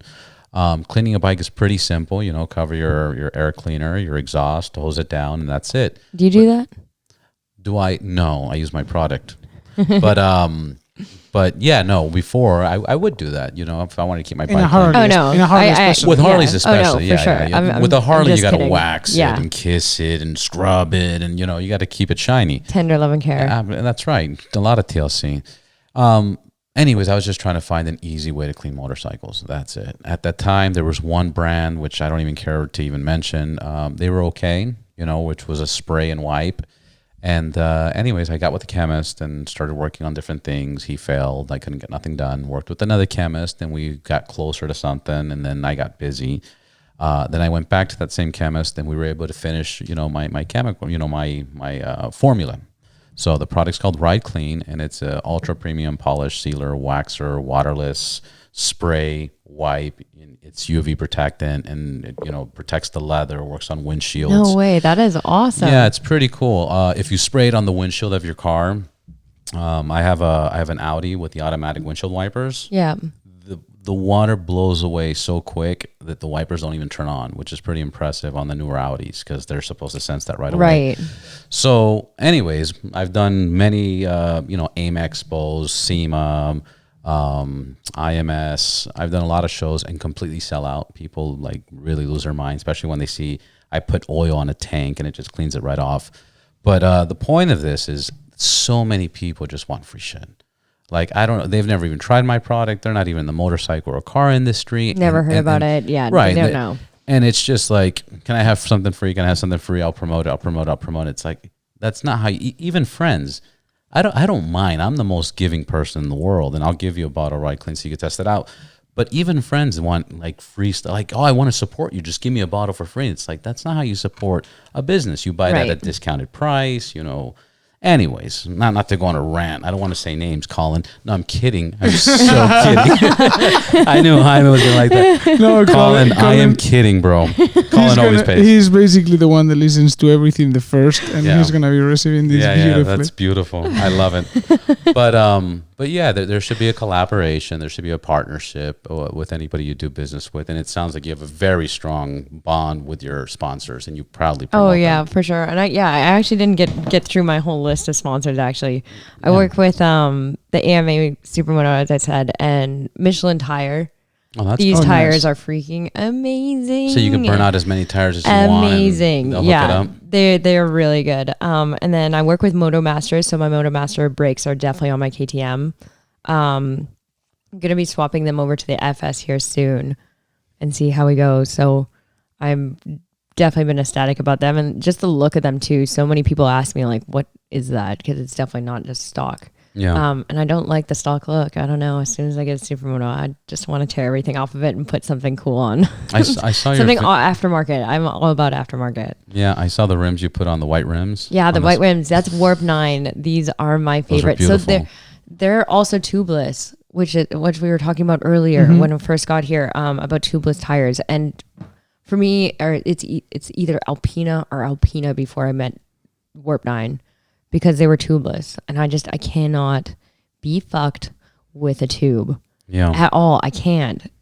If I'm on the road, when I was on the 690 and the 690 SMCR, they have the tubeless Alpina tires on there. It's just a patch kit.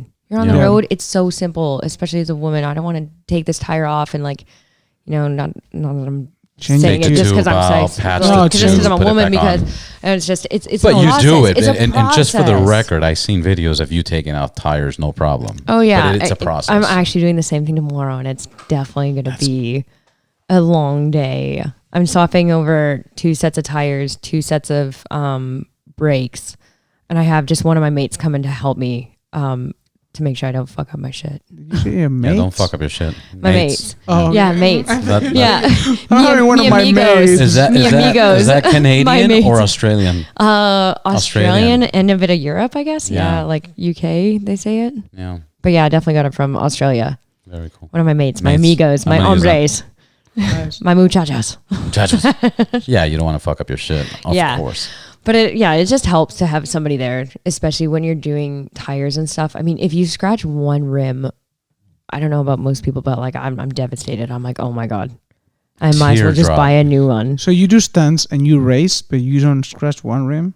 I don't. And I'm not really a stunter. Like before I got like in accidents and stuff like that, like I definitely would do wheelies and like do burnouts more. Accidents. But like, yeah, I've been in a couple gnarly accidents, and I'm kind of, now I'm 32. I'm toning it down. Now I'm more about like filming the adventure and showing people like what a crazy time you can have on a motorcycle. So this year I'm really planning on doing a girls trip up to Yosemite, and my mate is going to film it all, and then I'm going to edit it.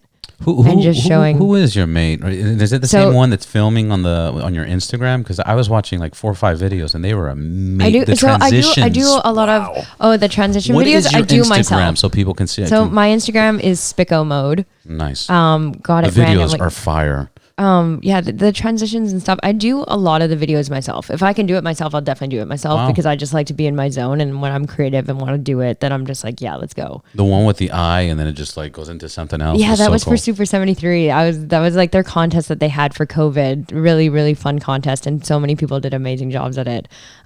Super 73 is the electric bikes that I also work with and have won. I won one against Tyler Bierman. Suck it.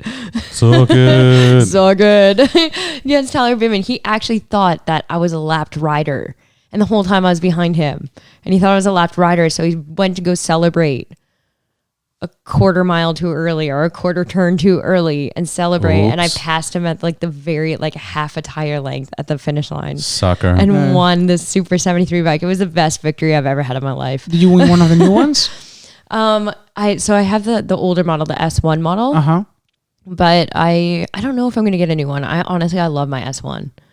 I did it. I don't know if, and anyone goes onto my social media, you'll see it. It's like this hot pink. Yeah. The only pink one out there. We did fall in love with the new ones though. Yeah, the new ones are amazing.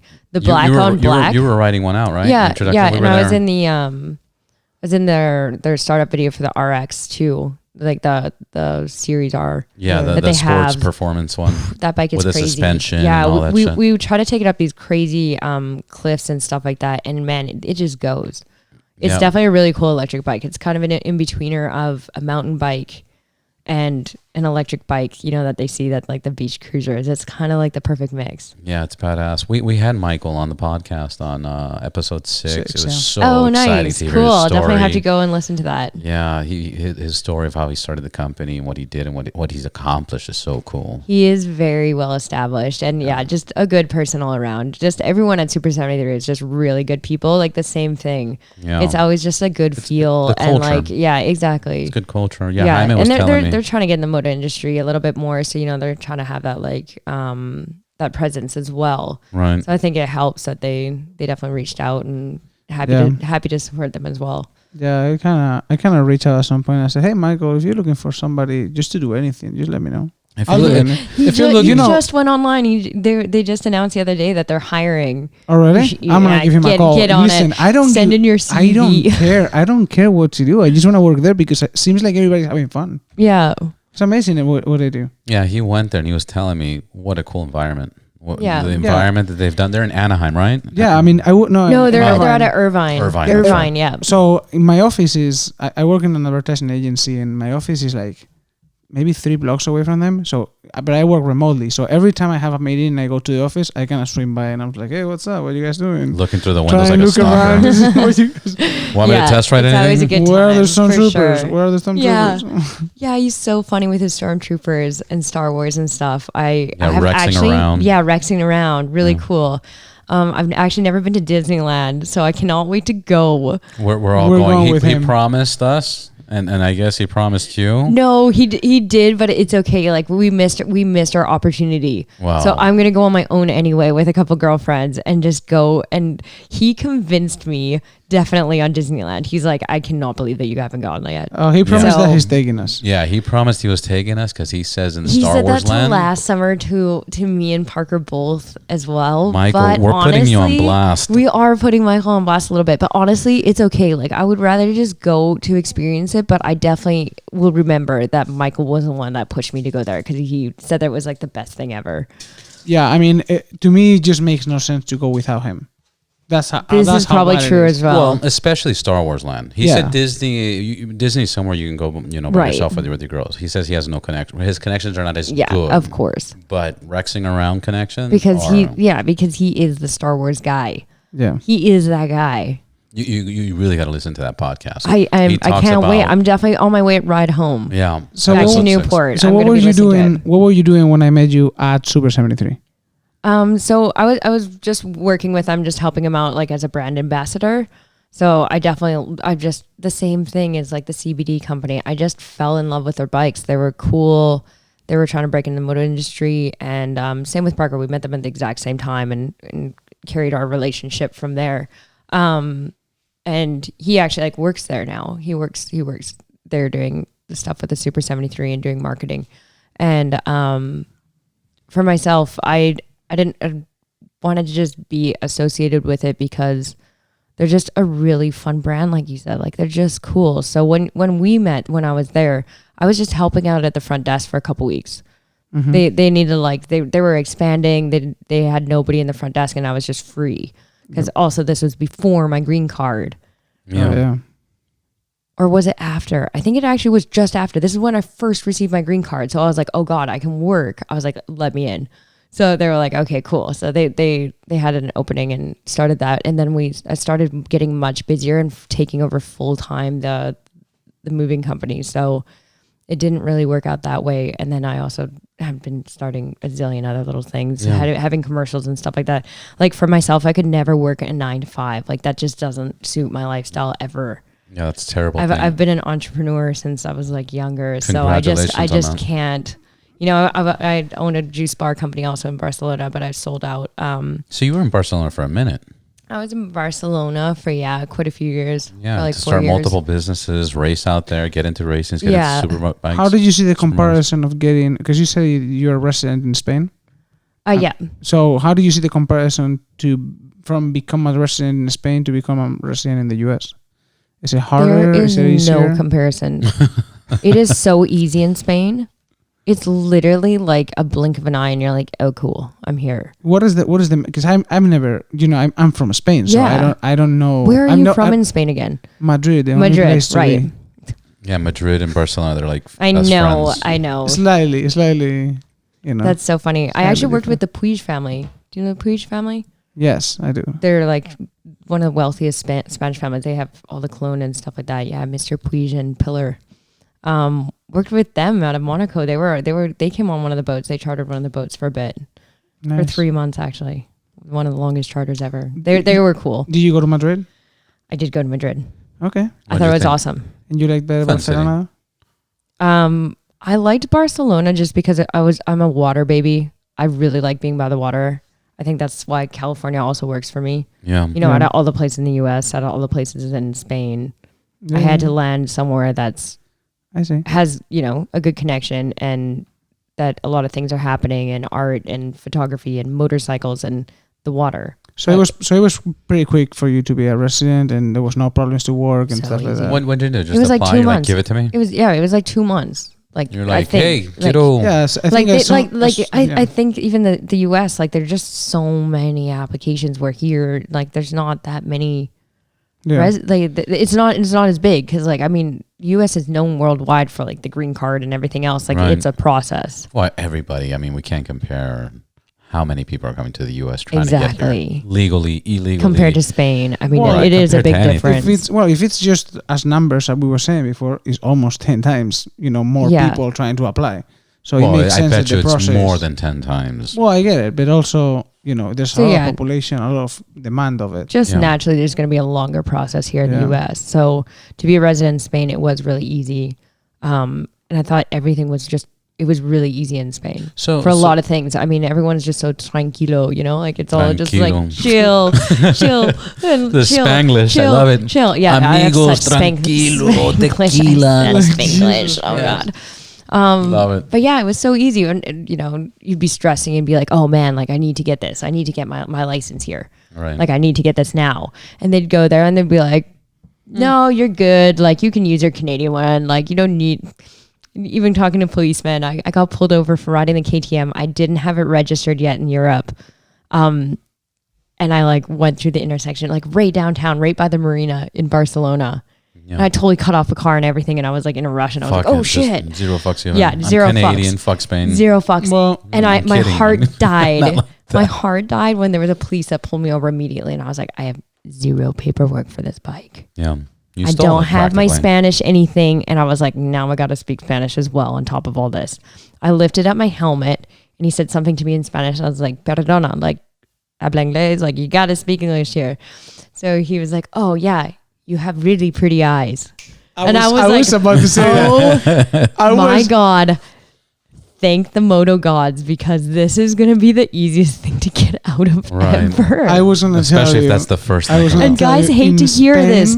They hate to hear it that girls can get away with shit. Of course. But holy shit. At that time, I was like, wow, power is in the pussy right now. And I was like, I got to get out of this because I do not want to get my bike impounded. You can't, yeah. In Spain, being blonde, blue eyes, and only speaking English is a green light and for riding this huge, everything. all murdered out freaking KTM 530. It was you could have had out. blood all over you, dragging a body next to you. Yeah, it's you're okay. fine. I just wanted to see your eyes. That's it. You're good. No. And then after that, like I quickly explained as fast as I could And I think he was just so confused about how fast I was speaking in English because I was also doing really coke in front nervous. of him, Yeah, I'm kidding.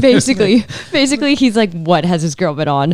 I was like, "Yeah, blah blah blah. I need to get my bike to the shop, and this is where I'm going, and all this stuff." And he was just like, "Yeah, like, Go ahead. bye, get the fuck out of here." Go. He's like, "You are a paperwork nightmare to me." Yeah. He's like, "Please leave me alone." Yeah. You're Well, that's the explaining. point. When if It's somebody paperwork. stops me when I go back to Spain, I pull out my American Exactly. card, They do not and want they're to like, deal "What? with it. What do I do with this? You know, there's no Spanish only license thing- to build to." What's Yeah, the going only on? thing I didn't like about Spain is that they have those cameras, the traffic stop Oh, of cameras. course. I they sent me like 4 of them here, and I was like, what? This I have sucks. had Got you. so many. Oh, they got me. I had so many. I even have a photo of it. I think I got like 15 in the mail one time. Yeah.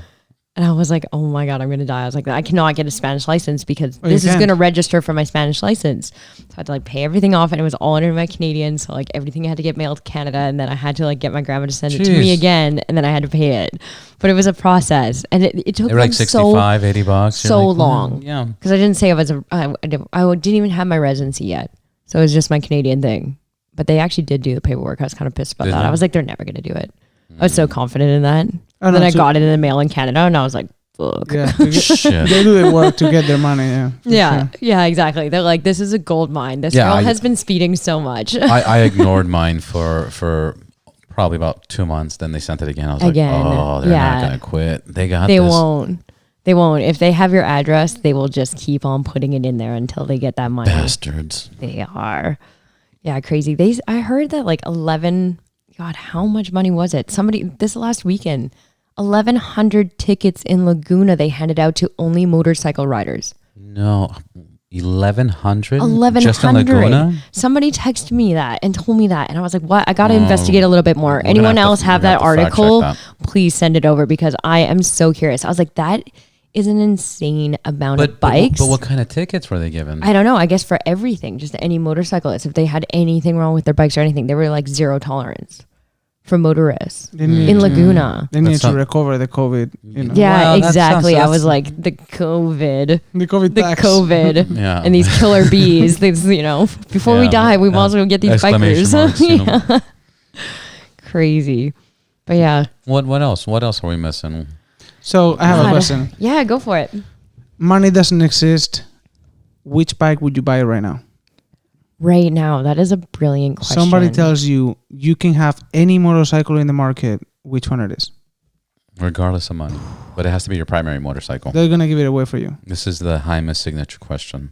Honestly, I would definitely just get a 2010 KTM 530 full line of Kropovich with Warp 9 stiletto wheels and the Motormaster setup, and I would be sweet with that. Did you say 2010? 2010, Why would you want an old bike? because I love that model. I've That's literally never had such a good ride and such a good experience with a bike as this bike, and I learned a lot when I was in Spain and I had this bike too. They don't speak like I took my bike into the shop once, biggest mistake of my life. They totally didn't understand what I was saying. And I was like, wow, my Spanish is really shit, so I'll never do that again.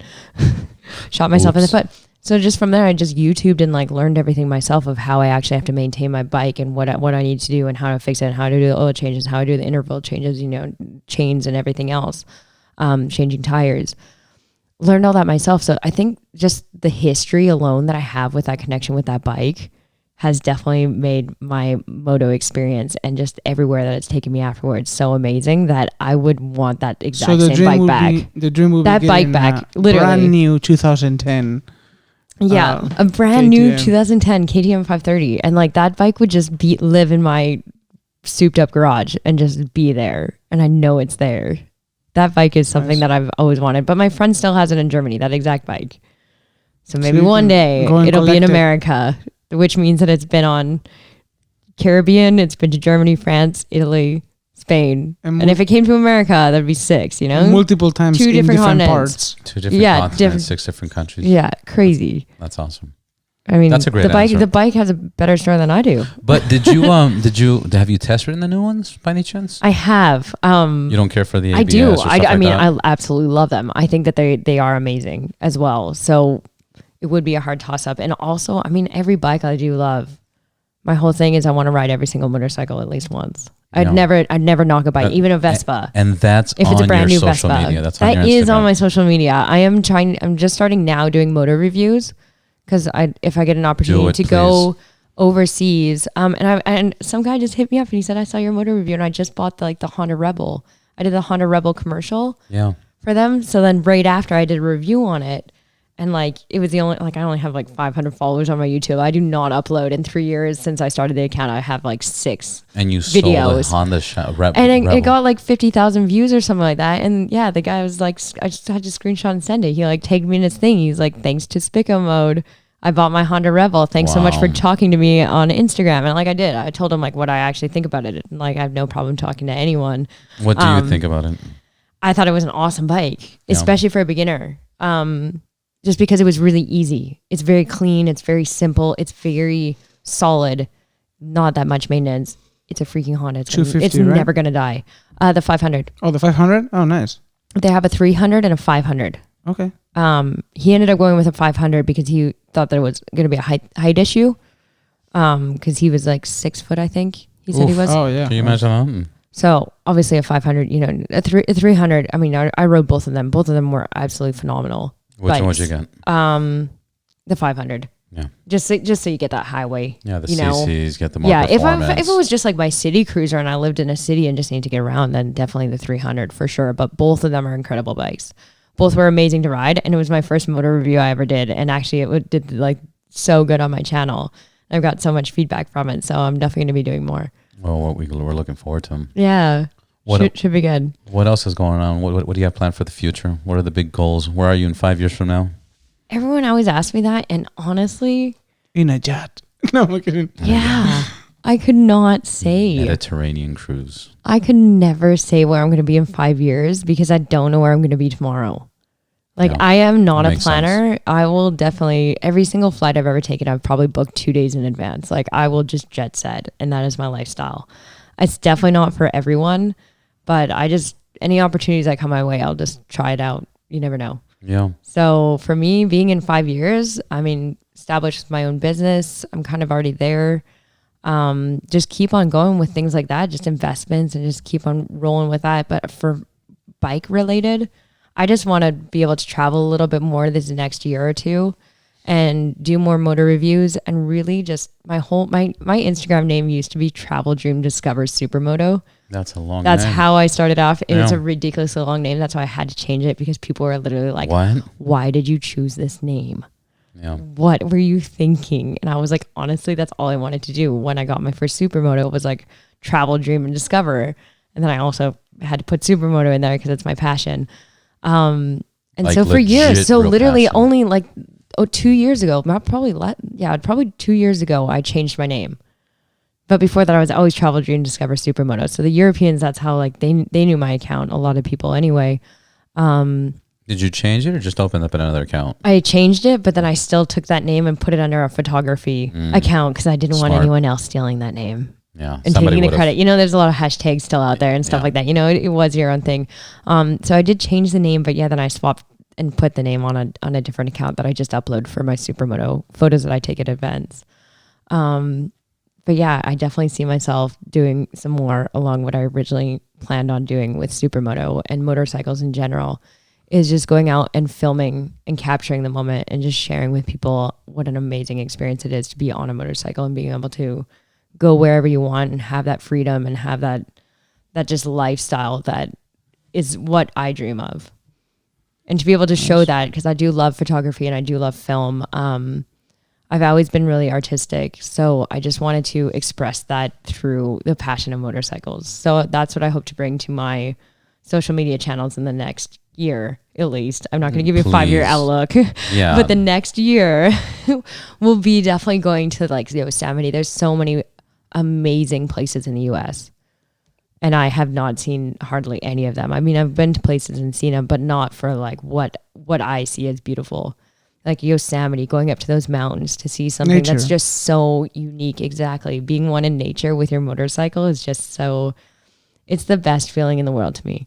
Isn't it interesting how you see the world from a bike compared to a car? Oh, it's completely different. It's totally You see different. It's a everything. different. It's the smells. It's the feel. It's the heat. It's the heat, cold. It's the bike. You know, like how it's running, the curves, just the scenery in general, and you always meet the coolest characters when you're on a motorcycle. Right. I don't know what it is about bike Somebody's community. got a story. The whole thing about like Always. you wave to people on the bike, Yeah. and if you do not wave to me, you are a fucking asshole. I swear You're to a God, those douche. people that do not wave back, Yeah. I like want to turn They're around dicks. and be like, excuse me. They're dicks. To waved follow at him you. back home. I waved at you and you didn't wave back. What is up? What's your problem, bro? And I think about it a lot because I'll say what's up and then they don't say what's up and then I'm thinking, Can I first of all, take it you're back? a dick. I'm like, And then yeah. I'm you like, kind of you- want to take it back, but then I'm thinking, was he shifting gears or was it a turn? Exactly. Or was So it not sometimes a turn? it is. But you know wanna, what? No matter what, if I'm in a curve and even if we're taking a curve, a hectic curve, and you're looking, I still nod my head, even Yeah, though at I'm least. not looking at this guy. I Right, but acknowledge you. maybe they I nodded their acknowledge head. you that you are in the same zone, even if I don't see anything. Right. I will still nod my head, even if they're not going to. I will Something. still do it Something, every yeah. single time. I don't care who you are. Yeah. When I was in Europe, I was actually like waving to people on Vespas, and my friend's like, "Oh dear God, please don't! You're not Please supposed don't to do do that. that. And I've you're done not that. supposed to. You're not I've done supposed to." that. But I'm like, dude, he's still out He's there. trying. He's on trying. two wheels. He has a stepping stone. Yeah. And he has taken that little stone and he has stepped onto his comfort level of what a motorcycle ride could be. Yeah. And I'm like, I will still respect that. I did that. I was on the And street people have glide. gnarly accidents on scooters. Let's be honest. Absolutely. Those guys it's the get same it risk. almost It's the worse. same risk except for the speeding part. Yeah, exactly. Except that you're inside of the bike. You know, you go with it. Yeah, and and they get more fucked up because you're inside. You're gonna scrape your knees. You know, bike you Yeah. fly off, and hopefully you don't run into another car or slam into go whatever on the street. But on a Vespa or the scooters, they stick with you. You get more fucked up sometimes. I would definitely feel the transition from the salute to the flipping if they pass and they Well, it's don't only one salute back. finger less. You're like, hey, Yeah. Yeah, easy transition for sure. But yeah, if you don't wave, you don't be that guy. Yeah. Don't be that guy. yeah, that's a dig. Say what's up to the guys. I think people in Corvettes and Hummers do the same thing. When like the original Hummers, when they drive past each other, Oh, yeah, they for salute each sure. other. And For Corvettes are like, yeah. I'm not even joking. I drive made a it. 1998 RAV4. Yeah. It What, is- another 98 RAV4? Oh, peace. Any RAV4 that has the same body, I will like literally honk and my horn is broken. So it's like this busted ass honk. And I will honk at them and be like, Yeah. And then I they know honk your back. struggle. I know your struggle, bro. Like I feel like we can relate by having the same vehicle. Isn't it cool loving our bikes so much that we don't care what we drive as a car? Oh yeah, I don't care at all. I mean, my 1998 RAV4. I mean, most this is definitely not true for everyone, but I can put I put a hitch on the back of it, and I can put my motorcycle on the back, and I'm happy. Right. Like if I had a sports car, you can do that. Yeah. So I am happy as long as I can haul my bike around. I have Yeah, as long as you can take it. I have lasted 11 episodes driving a Prius. We drove a Prius to Oh, I the can't lake stand today. them. It And drives me Robert nuts. has given me so much shit. The last week I went and changed the Prius He bought for a truck. Tacoma. He manned up. And Did got a you? truck. Yeah, I had to. because Toyota, I And can't a my Tacoma. dude, Toyota. I can't keep going with this guy with the Prius guilt. There wasn't one episode Prius we recorded that I was like, fucking Prius. Dude, honestly, it got us there and back, and it was so smooth. And cheap. I don't even know the price points on a Prius. It's the first time I really rode in a Prius. I mean the gas. You don't put gas in like 600 oh yeah, miles. I paid $15. We split gas. $15. You got rid of the Prius to talk about a Prius? Good job, yeah. man. Good job, bro. I thought this was the episode. Failed. Let's redo it. Now I have to remember it. It's all I have now. It's just a memory. He's got a tattoo. Prius. Love Prius. Behind the ear too. Exactly. Yes. KTM versus Matchy. Toyota. Behind the ear. You know, it's also interesting that while you're talking and what crossed my mind, it's funny how some people think, and setting up your goals and having goals is very important. But I've noticed that some Absolutely. I noticed It that is. some people make goals, and if something goes wrong off that goal, they just completely shut down. and then they end up settling for a job. They settle- Exactly. and sometimes you I have feel to like do it's this. setting yourself up to fail. fail. That's how I take it as. That makes sense. I No, and that's what I was really getting out of what do. you were saying. And I kind of do things spontaneous, and I think those are some of the greatest things that have happened in my life, is things just being spontaneous. Yeah. You can't plan everything. You just gotta have this yes attitude. Yeah, absolutely. I mean, you just never know. This podcast, I mean, just- this podcast took Robert, 5 years of planning, and then started in one spontaneous moment. Yeah. Yeah, exactly. It happens. And it's blown up. But that's the thing. is You have that to do you it. have to do it. That's There's right. no excuses. When you wake up in the morning, you're like, oh God, I'm going to film. I'm going to, same as me. I'm going to do this motor review. If you don't do it, it's never going to happen. You Your have to be Canadian able to accent came out manifest there too. it. Just FYI. Oh yeah, when I say pasta as well, No, everyone no. always. If you don't do it, If you don't do it. Yeah, that was cool. Yeah, it totally came out. Sorry, please. If No, you it's don't fine. do it, it's not going to get done. It's Period. never going to happen. Like you just have to have Execution. execution. Less talk, more action. Yeah. Less talk, more action from everyone. Yeah. I hear so many people talk so much stuff, and I'm like, if you do not tell me that, you will do it. But if you are telling people, I feel it also before you do take that action. Even for myself, I've caught myself. I'm like, oh yeah, that's what I want to do, and then I say it, and then like in my mind, I'm like satisfied. Right. I'm like, don't even say it out loud. Just do it and then show. And then show. how much more powerful of learners are we by seeing something than hearing something? Right. Somebody can tell you a math equation and you can hear it and it means nothing to you. If you can see it and you can do it and like actually visualize it, it's so much, it's just going to be locked in your mind. Yeah. And the other thing to add to that is I think people I have it, too many excuses. It's so much easier to find reasons not to do things than to do things. Yeah. But, especially like working out or just eating healthier, it's just a mindset. Yeah. You got to Mind do that. over matter. And then the last point that I wanted to bring up is please do the YouTube channel. Yeah, Please. absolutely. Honestly, I've gotten some really good feedback. I only did that video like 3 months ago, I think. Well, I got such good feedback from it. I was like, that's cool. All your feedback's going to be amazing, and everything you're going to touch is going to turn into gold. And I strongly believe that. But I've had many conversations with our friend Chris, with our friend Matt from Matt Laidlaw, Chris from Eagle Riders. The younger generation, the girls, the younger people, everybody. There's not that many motorcycle rider movies. There's not many things motivating people to ride. Yeah. And this is what this podcast is about. This is what having you here is about. This is what your YouTube channel is. And to show people how important and how fun and how adventurous and the journeys and the friends they meet and the people they meet, I think it's wonderful, but people are not seeing it like before. Before you had movies like Easy Riders, before you had movies, on motorcycles that got people excited. Motorcycles, I think especially in America, like when I thought of motorcycles as a kid, I thought of some extremely bearded, Right. big bellied man on this like Harley who is just like No. That's us in like Describing 5 years. us That's right us now. in 5 years. Fat, but like sweaty, I'm bearded. thinking of like Santa Claus, Right, no, yeah. with the vest. And he's just like With a the little slob, and he chains, gets the off. chains Yeah, on the the vest. chains. Yeah, yeah. He gets off his bike. He spits immediately. He's offending children and wives that's not everywhere across America. Yeah. Like that's a feel that you got because that's how it was represented in movies. He was like the cowboy of, fat the cowboy. U.S. Like The fat he cowboy. went from a what horse. a lazy fucking Yeah. guy. What a bad Who image. is that guy? And he was cool Who- somehow, but And he was cool. But then they kind of started to flip it a little bit and make it like, this sexy motorcycle dude who's like, smoking his cigarette and like looking badass. And I think that like also started to turn and take it. And then there was like, then you have these hot ass women on the back of the bikes. Yeah. And then people were like, oh, That's cool. bikes get babes. Cool. Starting to put, you guys are like, what? That never happened. Never happened. I don't know why. it would never happen. No, bro. Isn't that how you met your wife? Not at all.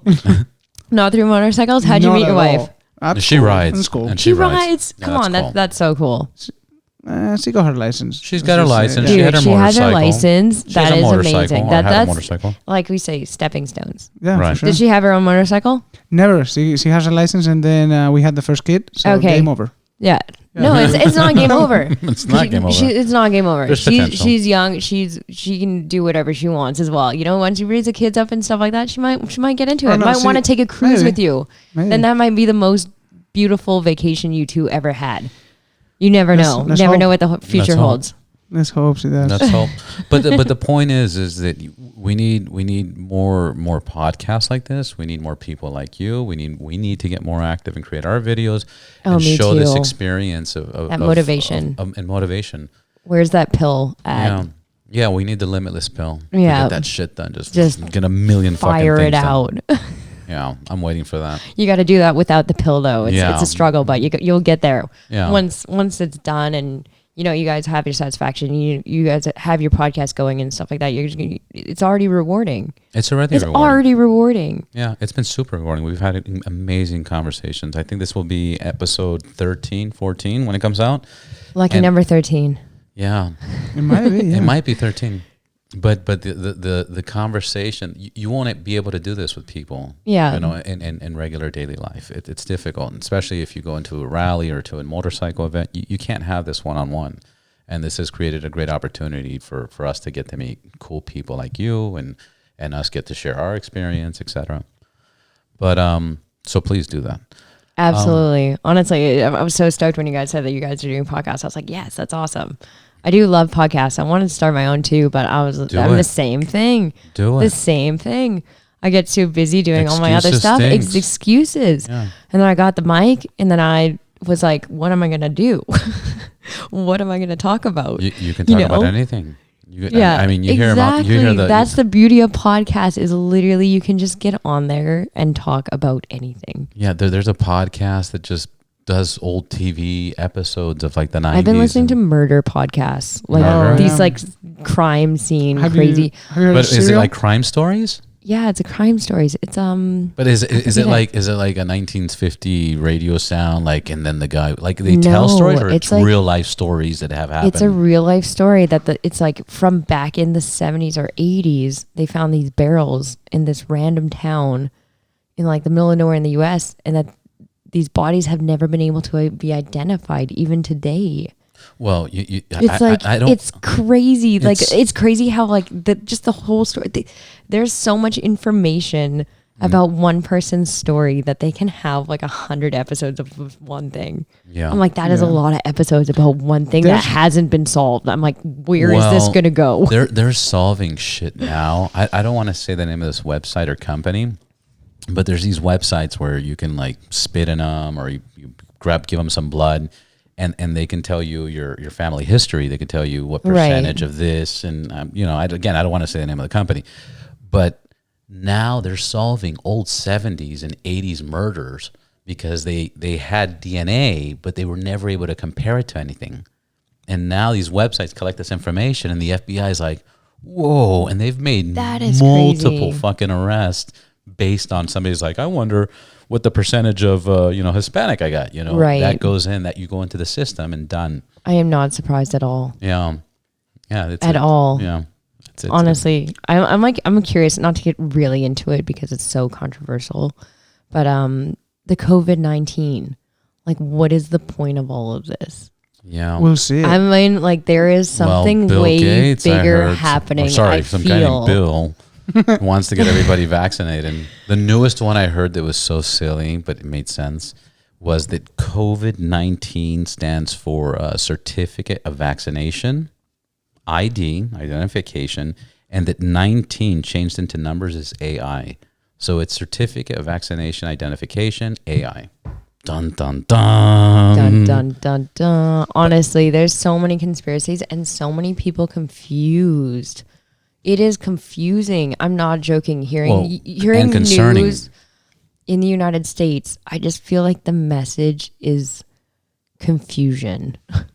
Yeah, that's pretty much it. I'm listening and I'm like, this just nobody is agreeing on anything. Nothing. I'm like, how is this? Who actually has the facts here? Who? Nobody has the facts. But the scary part is how much money the government's paying businesses and how much money they're paying to people. Like, just shut the fuck up. Here's some money. Here's your $1,200. Exactly. I know businesses getting approved for $50,000. The Lakers just got approved for multi-millions. Yeah, they gave it back though. Some of them. I heard some of them. I'm not sure, but I heard some of them. I'm like, how are these rich people getting richer off of it? But these companies, the point is, and now they just, California, I think, just released, or the United States released an additional $30 trillion to give back. So you think about it. if you get unemployment, they usually give you unemployment for about 6 months to kind of like help you buy time. Now, and then it still probably takes a year to get a job. So there's another 6 months you don't have a job. If they're giving you this much money now, like what are we supposed to be getting prepared for? And the way I see it, or the way that I hear it from local governors, this is going to take months of this weird shit going on. And I know we're ignoring it, but people are like trying to open up everywhere. They're trying to open up, but the government's still going to push that. Hey, wear your mask. And I think we took seriously 2 week's, and then after that, everything's fine. I think it was a little longer, 3 weeks, but you're right. It was short. Now but there's still a lot of people fucking scared. LA traffic is at an all-time low. I mean, there's traffic right now, but nothing compared to. Yeah, absolutely nothing. I mean, California, just compared to Havasu trip here that we did this weekend, they are definitely way more strict. The moment you cross the border, masks on everywhere you go into. Never saw one mask in Havasu. Really? Never saw one mask. Oh, we're wearing masks in Cal. Just so the listeners know. Nobody cares. Everybody's wearing a mask. Everywhere. And it's crazy. You are not allowed. You are not allowed in the store. Like, they will refuse you going in unless you have a mask on. But nobody's wearing gloves. Exactly. And we're all touching money so confused and door about handles. this. And that's supposed to be the most contagious way. Is hands. Yeah. And I'm like, why are masks but not? Because it sends a message. People see it. Exactly. And it's like, it's intimidating. Yeah. I feel it is like this intimidation thing, because why wouldn't you say gloves as well? Yeah. It's interesting going to a bank wearing a mask. I never thought I'd be doing it. Yeah. Give me some money. And the gloves. Balaclava, you just come in, you're like... I can walk in with a mask, a hat, or a helmet, or a motorcycle helmet. And nobody's going to say anything. Nobody says anything. It is strange. Not leaving any fingerprints or anything. Yeah. Yeah, maybe. Nice. But if you walk in with no mask, they'll scream and call security. They'll security. There's a guy that I can see his face. No mask. Yeah. It is definitely a strange time. And it's so easy to get away with crime right now. Don't do crime, guys. Don't. I'm not saying to do crime. I'm just saying it's so easy. So easy. Like, do it. People aren't watching. They're distracted. Don't do it. Yeah, absolutely. I totally agree. Yeah. I think the crime rate they said it had definitely spiked like right as soon as COVID-19 happened, because everyone was like, nobody's in the offices. Nobody's there. I'm not sponsored, or I'm not trying to. I just really like this app. There's an app called Citizen. Have you tried that app? No. Tell me about it. App. It's basically like Waze. You know how Waze tells you the police? I love Waze. I love Waze. Putting it in Cookie Monster, that is my go. That's the shit. Yeah. Yeah. Citizen is the same thing, but for crime. Okay. In your area. So if you hear cop cars, you go to the app, it already tells you what's going on. It says police got a call, woman getting assaulted by knife, or blah, blah, blah. It's instant. It's a pretty cool app. And because shit's getting so crazy right now, I strongly suggest people to download it. Absolutely. And if Citizen wants to sponsor the Right Balance podcast, Citizen should definitely get on you, because I'm going to download it literally the moment I'm home and on Wi-Fi. It's amazing. Like, seriously. Any you hear a helicopter, it's on there. Anyways, enough of the app. Is there anything we missed that you want to bring up? No, honestly, it's just been a pleasure talking with you guys, and also learning about your stories, like what you guys have been up to. And, tell me, actually, I have questions for you. Please. Tell me more about what you guys are doing. What's your group all about? The Los Pepes. I mean, it's such a freaking cool name. You guys have amazing content. I love your guys' content. We never discussed why you named it Los Pepes. Yeah, like I want to know. I want to know now. I'm the podcaster here. Thank you for I want to know. What's the name of this podcast? No. Yeah, it's Spicoly. Nice podcast. Yeah, the podcast. I actually thought at my first podcast I was going to call it Kind Cunt. That'd be a good one. Which is terrible. I know cunt. No, but that's cool. And talk about how nice people should be to each other, but how actual shitty people are to each other. And that was going to be my whole thing, because people frustrate me. Yeah. But please. But you could totally make a shirt and hat and gear and a logo. I was like, what was I thinking? In your next supermoto. Oh, yeah, exactly. No, I literally, I own that URL. Like, do you really? I do. Like, I was going to take it there. Yeah. That's so funny. How would you design that, Jaime? Kind cunt. How do you imagine that don't know. logo? And it was I need to work like with it. K with a K, so it was like kind cunt, you know. So it wasn't like fully offensive. Wait, you had 2 Ks? yeah. Yeah, you were 1K away from being I know. offensive. F. I know. That's why I was like, God, I don't know. Whoops. I don't know if this is a make or break for myself, but I felt like it was gonna break me. So Most I likely. didn't Stop. follow through. But please tell me. Los Pepes. Yeah, Los Pepes just started. I mean, the name is basically my 2 grandparents' name is Pepe, so I decided to call it. Pepe's a nickname in honor of for them. Jose. So yeah, I decided to call it Los Pepes, and I started in New York. Created a group of 4 or 5 guys. We rode together. That was pretty much it. Until we started like making some t-shirts. People liked them. We started selling them. None of them sold. So I came to live in LA. Where are the amigos at? And yeah, I know. Well, maybe Amigos bought 'em. we were 5. I sold 5 of them. Yeah. So Yeah, you were the 5 amigos? exactly. I was the 5th one. Yeah, nice. I like Alright. it. That works. So I came to live in LA. I met Rio, and Rio worked at Glendale Harley. Yeah, and he had a big group of friends that he rode with. So one of those holidays that you guys have, Americans. I don't know which one Labor was. Day, Memorial Weekend. Something like that, yeah. They had hot There's dogs, always basically. holidays.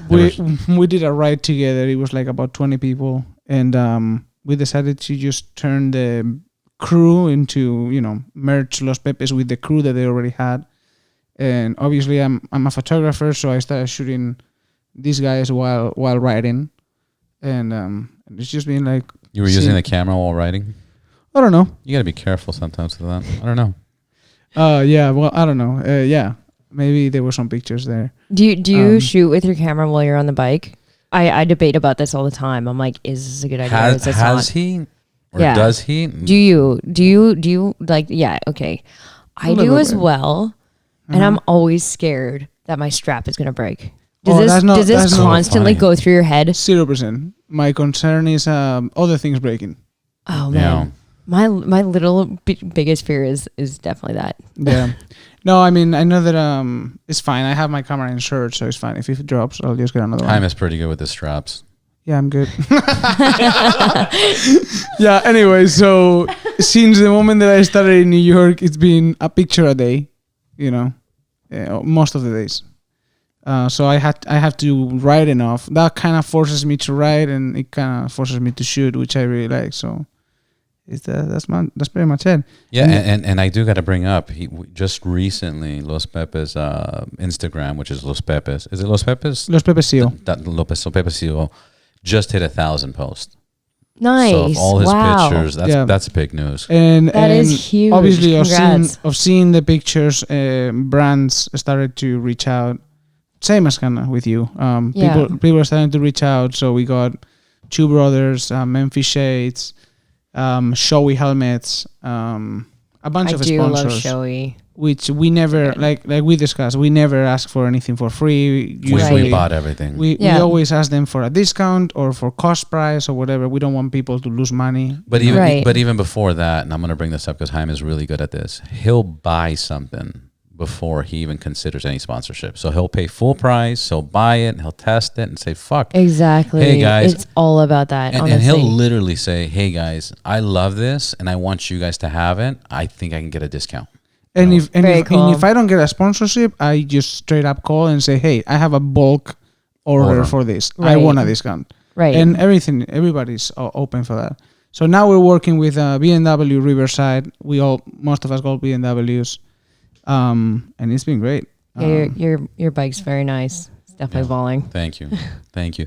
And then, we did a Los Pepes Ride Clean collaboration. We've done a Los Pepes. Hand sanitizer We now. just did a hand sanitizer. Yeah, we Mask. just launched that. Nailed it. All made in America. Bottles are American. The formula, it's all FDA approved. And we're going to launch that this week. So, nice. I Wow, guess you when guys this got a plays- lot in the pipeline as well. It's Yeah. great. You know? The close of Los Pepes is something that I started with another partner, Colin. He works in fashion and retail and manufacturing. So he started, designing some clothes for Los Pepes. We have jackets, t-shirts now, Vest, vests with Espinosa, which Hats. is an amazing brand. Hats. shirts. Now we're gonna launch soon. There's a even whole a jumpsuit. which we're Nice. excited about. Yeah. Very cool. There's even 2 Super 73 bikes, all Los Pepe style. There is Yeah, just like I know. one I video, was there when you guys picked him up first. That's actually where I first met you. Yeah. That's Yeah. cool. So that's pretty much it. So do you want to remind us of all your social medias? And where we can find you? Yeah, of course. On YouTube, I'm Spicoly with an Spell it, EY. spell it, yeah, spell it. SPICOLEY. She And thought then, about it. yeah, I had to think about that. And then, because most of my social media is actually Spico mode, SPICO.mode, MODE. I don't know why I haven't changed that one, Mode's one of but those words. it might change. I don't know. Yeah. And then, yeah, just a huge shout out to like all my sponsors. Working with AMA, Supermoto, MotoMaster, Brakes, Michelin Tires, Cena. Didn't even speak about Cena, actually. Cena's fucking amazing. Amazing. The 10C Evo I have with the 4K camera right now. This thing is wild. And it's a 4K camera built in. 4K camera. That's and you fucking can connect to other riders while you're With on your the motorcycle. the mesh option. And yeah, and be able to Record? Nice. the whole thing. It just saves you on editing We- compared to a GoPro. We or use the anything. 30Ks, but Yeah. We all rock it. 10C Evo, you guys got to check it out. Doesn't it feel futuristic that we It can all does. talk to each other without looking at our faces? It's Yeah. so fucking amazing. Anyways, please. It is really cool for sure. Cena. Toxic Moto has helped me out and helps me out for sponsorships for everything, doing everything with my bike throughout the whole year. And he's actually got me in touch with Michelin, so shout out to Michelin as well. Thrill Seekers for my seat covers. Dirt Legal, they got the FS Street Legal here, which is the only FS 450 Street Legal in California. Three Brothers Racing, Nice. they're in Orange County. They do all the maintenance and maintaining my bikes. Warp 9, those are those amazing tubeless supermoto wheels, SM wheels. They also do kickstands and pegs as well, so I kind of just get anything I can from them because their quality is awesome. That's awesome. Grenzgänger is my goggle sponsor. Have you guys heard about Grenzgänger? No. It's a No. German brand, but they're huge. They're definitely the biggest in the world for supermoto content. Oh, By nice. far. They're have to check 'em out. huge. Yeah, definitely check them out. And Drink Present CBD with sparkling water. And CBD. the last one is Cortec. Oh, and HJC. But Cortec has definitely been my freaking best friends. Honestly, they have been awesome. And just their quality of gear is amazing. And HJC helmets, you can't really go wrong with an HJC. I also love your phone, total grow girl, no case, cracked in No the back. case. That's just It is that's just so grow girl. it is. It is definitely a sad thing. No, it's not. I'm not even joking. I took the cover off this weekend. Yeah, or really? Because You usually rock I it. was good. Yeah, I always And do then rock that's the when cover. it broke. And it literally, I was wearing overalls because I was working on the bike and I stepped out of my car and it just slipped out and broke. And I was like, well, it doesn't even need a cover now. It's fine. What mount So- do you use? What mount do you use for your phone on your bike? Okay, good question. Actually, I have been trying to find a good one. I can- Right now, I don't have a bike mount. I just got this generic one that I got off of Revzilla. And it's not that good. I don't even know the brand. We'll but get it's you on not that that. good. But I've been trying to find something that is good, We that have is it. easy. We have the best Easy. one. The What is easiest, it? the What is it? cleanest. It's called Hyman. Quad lock. The quad lock. This is- Is that one that they have at Super 73? No. No, different. This is magic. I mean, it's super low profile on your bike, and it's just you can crash on your motorcycle and the phone will stay there. Okay, so you have to have a cover for it. So it Yes. has to be the quad lock cover. It has to be the quad lock cover, but it's so Okay. low profile. It's It crazy. is low profile. We'll get you one. Yeah. Yeah. No, that's really cool. I've actually, it's really funny. I was trying to find And one. it's a great strong case. I've dropped Really my good phone case. so many times. And This it's thing's also super prepared heavy. for Impact. not that anybody does it, but record charge it through induction. Oh, okay. Yeah. Yeah. So Nice. I I do do. it. I What do do you mean? that. I I do do whatever do you that do. as You do it? well. Of I do that. course. I don't have a. I don't plug have a anything to my tradition, phone. yeah. That's too much Sorry, work. sorry. What's wrong with him? Thank you for But being on the isn't it hard when you need to talk on the phone when you need to charge it? This I is hold the it. biggest I hold downfall. it. Yeah, no, right? I know. I know. I do with the cable pull in. Thank God somebody else knows the struggle. Yeah. 'Cause my phone's always why on don't you red. guys connect it? What's that? Why don't you guys connect No, it? because once you commit to that, there's no cable. There's no cable, so Yeah. you have to hold it up like. to No, your but why don't you ear. guys connect the cable? Because once you Or commit, put it on speaker. Once you Climate. commit, Once you you can't. commit- There's no going back. yeah, you can. What's wrong with you? Yeah. The only time you use the cable is in Don't a be car. silly. My car has the induction too. Yeah. So does mine. Yeah, sure. Thank you. But yeah, thank you Being guys. here. Thank you. And Thank for telling you me your for being story the as well. That was podcast. really cool. Absolutely. We'll be checking in with you soon. And I think yeah, that's and a wrap. hopefully we can get you next time with Parker. Yeah, for sure. That'd be very cool. Thank Until you. next time. Sounds good. And that's it for this episode. Thank you so very much for listening. If you liked it, please make sure to subscribe on Apple, Spotify, YouTube, on everywhere. Wherever you're listening to this, there's a subscribe button. Please click on it. It helps the podcast. It helps the guest. It helps all of us. And make sure to follow us on Instagram at Ride Boundless to see amazing pictures and contents and videos of the people we are speaking to. Until then, see you next week. Ride safe. Ride hard, ride boundless.